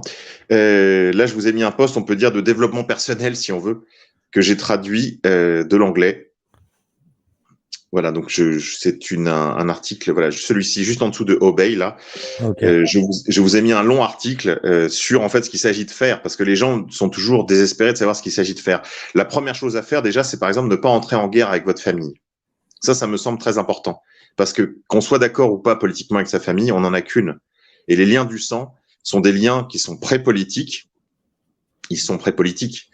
Ils préexistent aux politiques, ils préparent le politique, mais ils sont aussi d'une certaine manière plus importants que la politique au sens où, eh ben, Dieu, le destin, la nature, appelez ça comme vous voulez, vous a mis au milieu de cette famille et vous avez probablement une mission, il y a probablement une raison pour laquelle vous êtes au milieu de ces gens. Et donc la première chose à faire, c'est de bien se comporter avec les gens qui nous aiment, de leur rendre l'amour qu'ils nous donnent, et donc de ne pas faire de la famille un lieu de, comment dirais-je, oui, un lieu de guerre. Ça sert à rien de les gonfler avec QAnon, quoi, pour faire simple. D'autre part, il faut prendre soin de vous. Hein. Si vous pensez que rien ne compte, et ben vous vous trompez.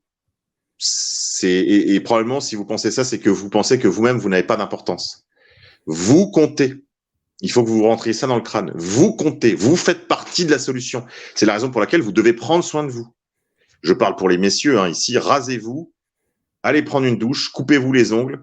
Faites-vous plaisir. Tout le monde peut voir quand vous ne prenez pas soin de vous. Et ils hésiteront donc à passer du temps avec vous. Car si vous ne prenez pas soin de vous, dans quelle mesure traiterez-vous bien les autres? Vous ne prenez pas soin de vous? Regardez autour de vous. À quoi ressemble votre maison? Est-elle remplie d'ordures, sale, encombrée? C'est aussi ce que vous ressentez pour vous-même. Pourquoi vous ne prenez pas soin de vous? Nettoyez votre pièce pour briser ce cycle où vous regardez autour de vous et vous voyez des ordures, puis vous vous sentez vous-même comme une merde. Pardon pour la vulgarité, mais parfois il faut le dire les choses. Hein. De deux personnes ayant les mêmes compétences, c'est toujours l'homme qui se tient droit et ose regarder les gens dans les yeux qui fera le meilleur travail que l'autre. Ne rejoignez pas les hiérarchies alternatives sur Internet, sur les réseaux sociaux, sur Instagram, etc. Levez-vous et commencez à gagner dans la vraie vie. Voilà, la solution, c'est qu'il faut que vous améliorez votre propre vie, ce qui nous donnera plus de pouvoir, plus de levier dans le monde réel, hein, IRL, in real life. Donc, commencez par faire ça. Vous ne pouvez pas changer le monde, mais par contre, vous pouvez changer vos vies. Si vous passez massivement à l'action dans vos vies, vous pouvez faire une différence dans ce monde. Je vais vous donner un exemple, vous allez comprendre. Si vous changez votre vie, que vous avez des enfants, vous pouvez bien élever vos enfants. Vous pouvez faire une différence dans la vie de vos enfants. Si vous faites une différence dans la vie de vos enfants, toute votre famille peut peser sur votre commune. Si vous faites une différence dans votre commune, vous pouvez commencer à faire une différence dans votre province. Si vous faites une différence dans votre province, vous commencez à faire une différence dans votre pays. Vous voyez? Donc ça commence vraiment, et ça ne veut pas dire que ça s'arrête là, mais ça commence vraiment par reprendre le contrôle de vos vies. Ça vraiment, c'est très important. C'est pas du bullshit de développement personnel que je vous sers là. Je vous dis vraiment, Ça ne sert à rien d'enrager sur des choses qui ne sont pas à votre portée. Donc, arrêtez la prophétie QAnon et commencez vraiment, vraiment, vraiment à vous occuper de vos vies et cessez de croire qu'il y aura des solutions politiques ou des sauveurs. Donald Trump ne va pas venir arranger votre vie. Donc, il faut que vous commenciez par vous sauver vous-même et commencer à devenir des référents, à prendre du pouvoir sur vous-même, sur votre vie, sur votre travail, sur vos finances. Si vous augmentez vos finances, vous pouvez commencer à financer des initiatives authentiquement autonomes et grassroots d'émancipation. Voilà. Mais c'est pas avec des descos, des mecs au RSA et tous les mendiants qu'il y a sur les réseaux sociaux qu'on va faire une révolution. Hein. Ça, je vous le dis tout de suite. Hein. On va avoir besoin d'ingénieurs, de techniciens ou alors de gens qui vivent en autonomie comme le fait Lou, mais qui sont vraiment autonomes. Voilà, qui ont développé une vraie autonomie, ça, une vraie capacité à l'ouvrir, parce que personne aujourd'hui ne peut menacer nos voix et nous dire si vous continuez, on vous coupe l'électricité. Vous voyez, c'est à partir du moment où vous n'êtes pas raccordé, et ben ils peuvent rien vous couper du tout. Voilà. Donc ça, il me semblait important de le remettre parce que souvent il faut répondre à les questions les plus simples comme qu'est-ce qu'il s'agit de faire. Voilà. Alors un peu plus haut là, je vous ai mis un mème. Encore une fois, j'essaie de pas trop le faire, mais je sais que les gens ont besoin, donc je fais un petit peu où on voit un vieillard palestinien, donc qui a fait l'objet lui-même de plusieurs mèmes. Hein. Donc on voit à la fois le dessin et puis le pochoir ici. Donc c'est un vieil homme qui porte ses sacs, hein, qui tire avec une fronde contre des soldats israéliens armés de fusils d'assaut. Donc pour moi, c'est un exemple parce que clairement, on est les Palestiniens dans notre propre pays.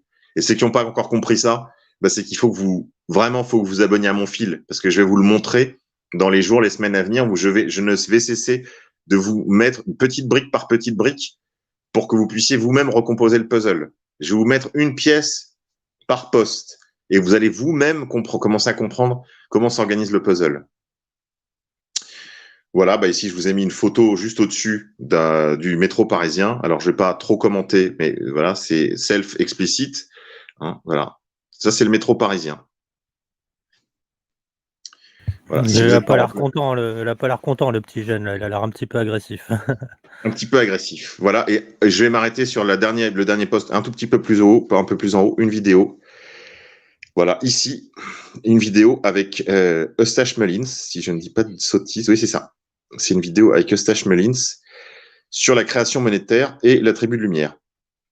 Alors, qui est Eustache Mullins? Eustache Mullins est un des disciples, c'est le principal disciple de Ezra Pound, qui était un Américain, qui a d'ailleurs animé des émissions en faveur de l'Italie de Benito, parce que son grand combat à Ezra Pound, c'était le combat contre l'usure, c'est-à-dire contre la fausse monnaie. Hein, contre la fausse monnaie, qui est le levier, parce qu'il faut bien comprendre ça, il faut bien vous visser ça dans le crâne. En fait, la question monétaire est la mère de toutes les batailles. Comme disait, je crois que c'était un Rothschild, mais c'était peut-être un Warburg, non, c'était un Rothschild, je crois. Je me fiche de savoir qui fait les lois d'un pays, dites-moi plutôt qui fait sa monnaie. Voilà. Et de la même manière, comme disait Napoléon, la main qui reçoit est toujours au-dessous de la main qui donne. Donc, la question monétaire, la question des banques centrales, la question du financement des guerres, parce que c'est vraiment le nœud de tout, c'est les banques centrales. Et donc, Eustache Mullins est le disciple d'Ezra Pound. Il a poursuivi ce travail et c'est lui qui est l'auteur du livre très important sur la créature de Jekyll Island, ou pour traduire ça en langage non crypté, sur la création de la Banque centrale américaine en 1913, qui a été le point de départ, le coup d'envoi de l'endettement des États-Unis, de l'endettement absolument pharaonique dans lesquels sont entrés aujourd'hui les États-Unis et qui les mène tout droit à leur propre destruction. Très intéressante vidéo d'Eustache Mullins de l'implication de la tribu de lumière dans la création monétaire. Il fait évidemment le lien entre l'assassinat aussi du président Lincoln qui s'est attaqué à la banque, mais il n'est pas le seul. Tous les hommes qui ont voulu faire de la banque étatique, que ce soit Kadhafi, Adolf Hitler, Napoléon, le président Jefferson, le président Andrew Jackson, ils ont tous eu maille à partir avec la vie. Soit ils ont été assassinés, soit on leur a jeté une guerre à la figure. Voilà, donc il faut comprendre la question, la centralité, l'absolue centralité de la question monétaire, de la question de la banque centrale. Et pour cela, évidemment, il faut étudier les travaux de Stech-Mullins. Alors, comme c'est parfois un peu compliqué de lire, eh bien, je vous fais un petit peu de name dropping, je vous lâche des noms que vous pouvez ensuite aller rechercher et écouter des vidéos beaucoup plus longues sur ces questions de la question de la monnaie de la Banque centrale. Il y a un autre film que je vais peut-être vous mettre dès ce soir d'ailleurs, qui s'intitule Money Masters, qui dure, je crois, 3h40, presque 4 heures. Money Masters, qui fait le tour de cette question. C'est un documentaire qui est déjà assez ancien, qui date des années 90, mais qui est très bien réalisé, qui n'a pas pris une ride. Tout est encore en place. Et voilà, je ne saurais trop vous recommander d'écouter, de suivre ce documentaire-là. Je vais probablement vous mettre ça avant d'aller me coucher. Voilà, chers amis, c'était tout pour cette deuxième édition du quart d'heure de vérité avec des chroniques de Monsieur K sur les antennes de Lou. Je vous rappelle que vous êtes aussi en mesure de nous écouter via la radio de Lou, Radio Loudi. Mais Lou va vous en dire un peu plus.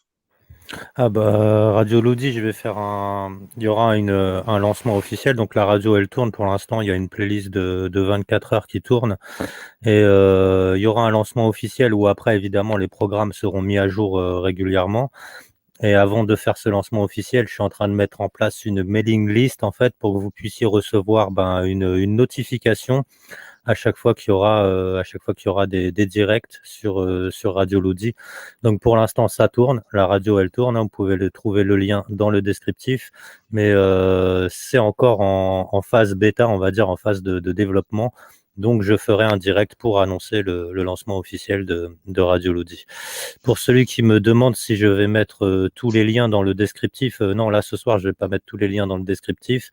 Vous retrouvez tous les liens sur le fil Telegram de Monsieur K, auquel je vous invite à vous abonner parce qu'on trouve beaucoup de choses en anglais, mais on trouve aussi des choses en français et c'est surtout à chaque fois extrêmement intéressant. Et comme il vous l'a dit, c'est un puzzle.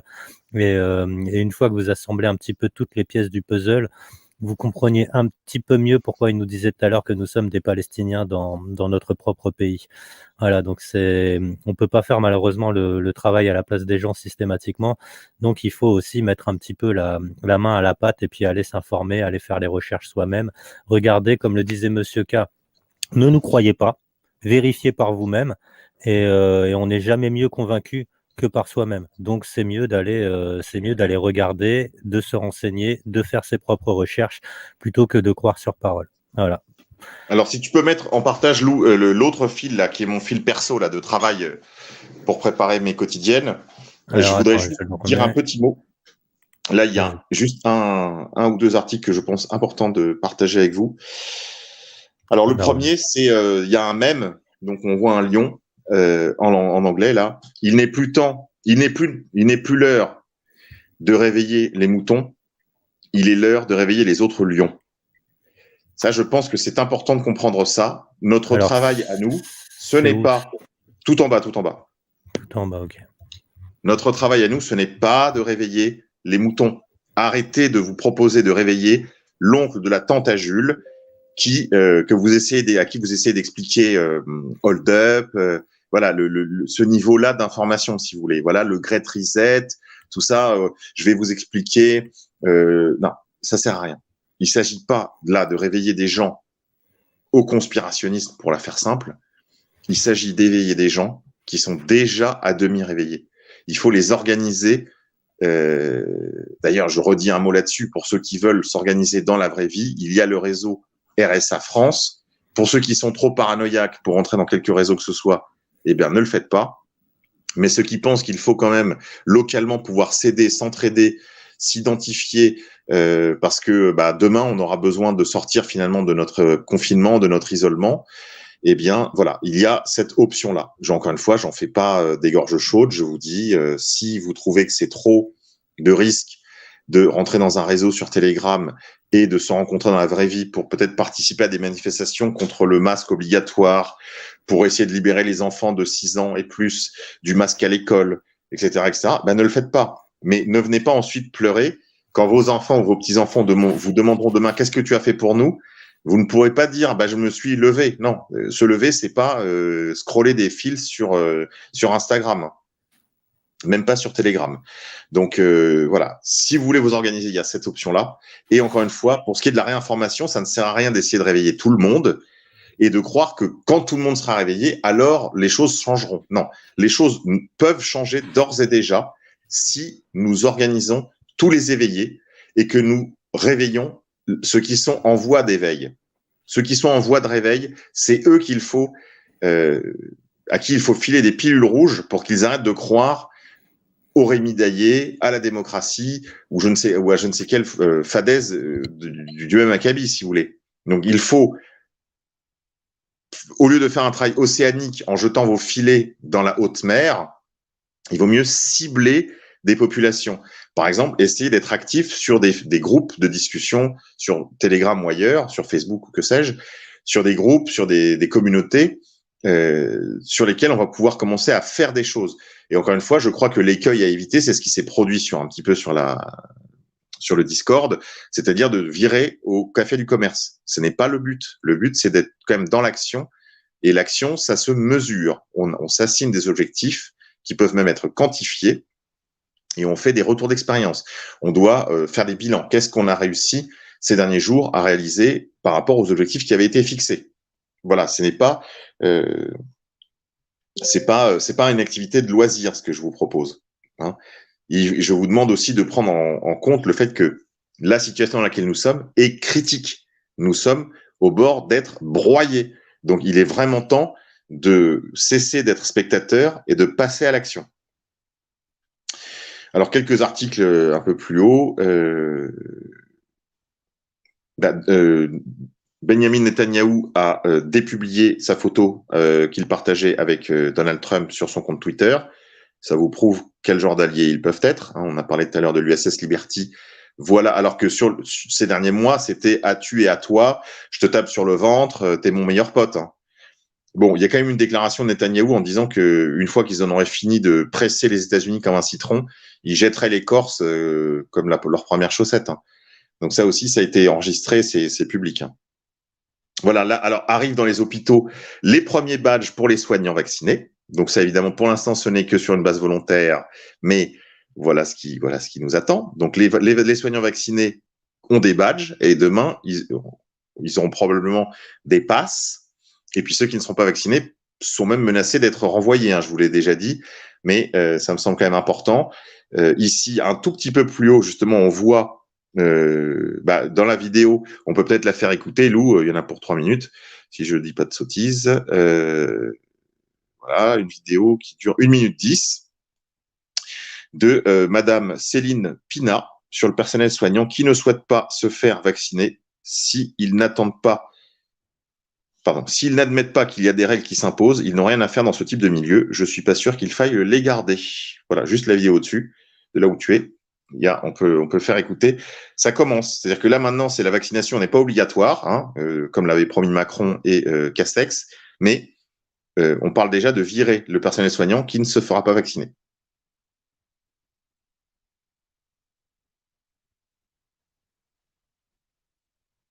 Ah, attends, je suis en train de m'en occuper parce qu'il faut que je refasse le partage d'écran avec le son. Hop, je fais ça tout de suite. Hop, alors c'est Céline Pila, partager le son. Hop, je remets ça au début et je vous fais écouter ça. Je crois même que les professeurs ont aussi une certaine liste de vaccinations qu'ils doivent assurer. Je trouverais tout à fait normal qu'on le réclame aux soignants. Et après, si les gens n'admettent pas qu'en collectif, il y a des règles qui s'imposent au-delà de ce qu'on peut en penser personnellement, eh bien, ils n'ont rien à faire dans ce type de milieu. Donc, je crois qu'aujourd'hui, la liberté absolue, je comprends qu'on puisse en rêver, elle n'existe pas.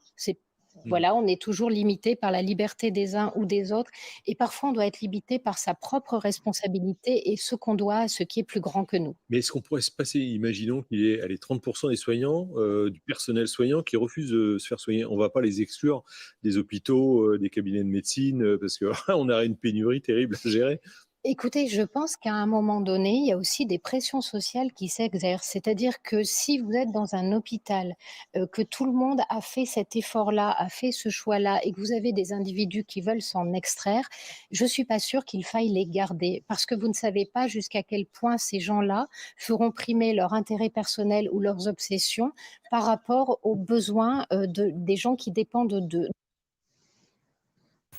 Ouais, c'est hallucinant, quoi. Elle le dit clairement, quoi. Aujourd'hui, on n'a plus de liberté, puis les soignants qui refusent de se faire vacciner, eh ben, il va falloir les licencier, quoi.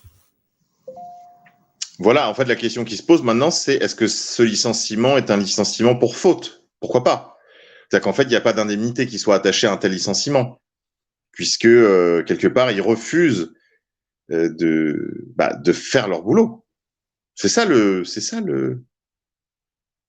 On refuse de se soumettre. Voilà. Alors, dernière petite chose peut-être à faire signaler à nos amis, des professionnels de santé spécialisés dans le domaine de l'enfance, réunis au sein du collectif Réinfo Covid, souhaitent informer quant aux risques liés aux conditions actuelles d'accueil des enfants en structure petite enfance et à l'école, ainsi qu'à l'impact des mesures imposées sur le développement des enfants. Donc ça, vous pouvez le retrouver sur réinfocovid.fr. Il faut le lire, le faire lire et le partager massivement parce que peut-être que les enfants seront la porte de sortie de cette coronafolie si les gens veulent bien se préoccuper de nos jeunes et de nos enfants, sachant qu'il y a des tentatives de suicide ou des suicides qui sont en voie d'explosion dans la jeunesse française. Je rappelle que le suicide des jeunes était la première cause de mortalité dans ces tranches d'âge-là et que ce n'est pas du tout en voie d'amélioration. Au contraire, on a vu presque multiplier par 2 le nombre de suicides pendant cette pandémie. Alors, c'est pas tout. Attends, puisque tu parles. Alors, je sais pas si tu m'entends. Ouais, c'est bon, on m'entend. Comme tu parles des enfants, je vais vous montrer ça quand même, parce que là, ça y est, les enfants sont ciblés, clairement. Coronavirus, Olivier Véran annonce un protocole pour tester jusqu'à 1 million d'enfants et d'enseignements par mois. Donc, ils veulent tester les enfants, je pense directement dans les écoles, hein. Donc, c'est un truc dont on avait parlé quelques mois. Il y a quelques mois, pardon, on avait dit qu'on y viendrait, les tests pour les enfants dans les écoles et pourquoi pas demain même les vaccinations directement dans des enfants dans les écoles. Voilà, on y est. Ça y est, 1 million d'enfants et d'enseignants par mois. Donc, ils veulent tester tous les enfants. Alors, voilà, je suis sans voix. Qu'est-ce que tu veux que je te dise? Je suis sans voix. Tout ça, on l'a prédit. Toutes nos thèses les plus conspirationnistes depuis 1 an se sont toutes révélées vraies et elles sont toutes maintenant dans le journal. Voilà. Donc j'ai envie de dire, moi et Lou, on ne pourra pas à nous deux enclencher une révolution parce qu'on n'a pas cette folie à la différence de Monsieur Daillé. On ne croit pas à ces sottises. Ça dépend de vous. Alors, on n'est pas des milliers et des cents sur cette chaîne. Mais si vous passez massivement à l'action, si chacun d'entre vous devient acteur de la réinformation, demain, on ne sera pas 1000, 2000 ou 12 000 comme on l'est ces derniers jours là sur la chaîne de Lou. On peut devenir 100 000. L'objectif que s'est fixé le réseau Solidarité Active France, c'est d'être 100 000 dans quelques semaines, dans quelques mois. Mais ça ne va pas se faire tout seul. Et pour ça, on a besoin d'aide, on a besoin de gens qui structurent, de gens qui font des initiatives locales. On n'a pas besoin de gens qui critiquent. On a besoin de gens qui font des choses. Parce que critiquer, la critique est facile, l'art est difficile. Donc, on ne vous demande pas de critiquer ce qui est fait ici ou là. Si ça vous convient pas, à la rigueur, faites ça ailleurs. Mais faites quelque chose. Parce que demain, il sera trop tard. Il est déjà très tard. Il est très tard. Demain, il sera trop tard. Je te remercie, Monsieur K. On va finir là pour ce soir parce que je fais plus de direct de plus de 2 heures déjà pour que ce soit facilement revisionnable. Et ensuite, deuxièmement, ils ne sont plus sauvegardés sur Odyssée si je dépasse les 2 heures. Et puis bon, je pense que 2 heures, c'est un très bon format. Donc, je te remercie pour toutes ces informations. J'invite les gens à aller sur ton Telegram. Donc, je vous ai mis le lien là en bas de l'écran. Je vais vous le remettre dans le chat. Hop, voilà, le lien est dans le chat. Et j'invite les gens à s'abonner à ton fil Telegram. beaucoup d'informations importantes et puis voilà, moi j'y suis aussi, je regarde un petit peu tout ce qui se fait dessus. Nous, on se retrouvera samedi 20h ou 21h, ça dépendra de comment j'ai pu m'organiser avant pour le journalou et ce sera peut-être certainement, je pense, avec Martial Lanoir que je recevrai sur la chaîne pour la première fois. Voilà. Monsieur K, je te remercie. Merde. Lou, merci à toi. Salut le chat, salut les auditeurs et on se retrouve pour ceux qui le veulent dès demain pour ma quotidienne. Je te remercie, Monsieur K, bonne soirée. Ouais, alors comme je vous le disais, désolé si vous m'avez mal entendu ce soir, en fait c'est assez compliqué le réseau ici, et puis il y a une tempête en cours, en fait pour avoir du réseau, je suis obligé de mettre une chaise sur le toit de ma voiture, de poser le téléphone sur la chaise sur le toit, et puis tout à l'heure il y a eu un grand coup de vent, ça a balayé la chaise, ça a tout viré, donc j'ai perdu le réseau, et là il est possible que ça se reproduise. Donc voilà, je vous souhaite une bonne soirée à tous, désolé pour mon petit coup de sang en début de direct, mais bon voilà, comme je l'ai dit, moi je suis pas Jésus et j'en ai un petit peu marre de tendre l'autre joue systématiquement.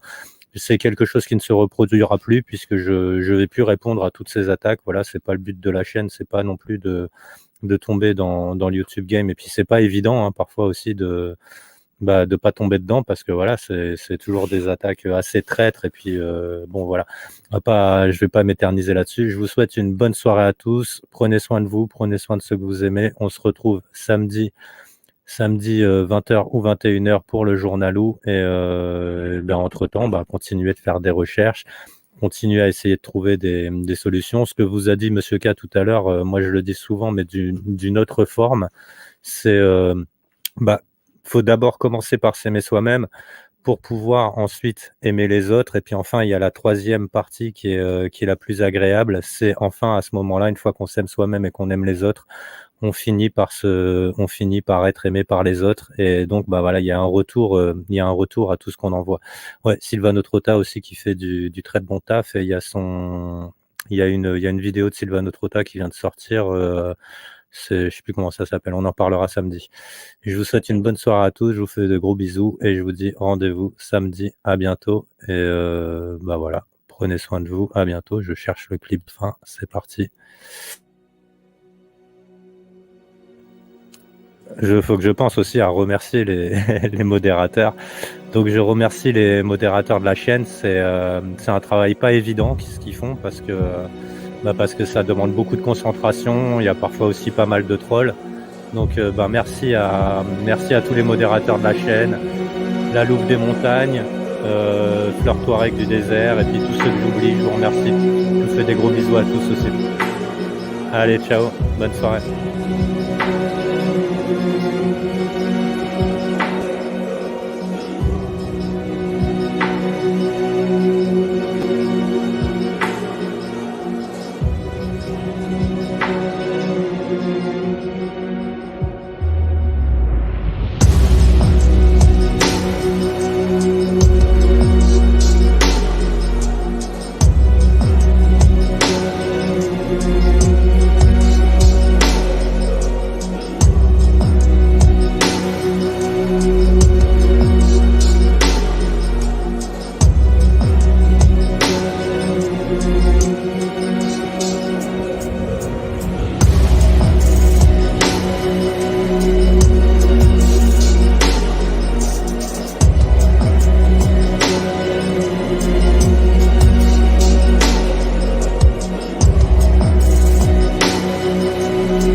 Shoshana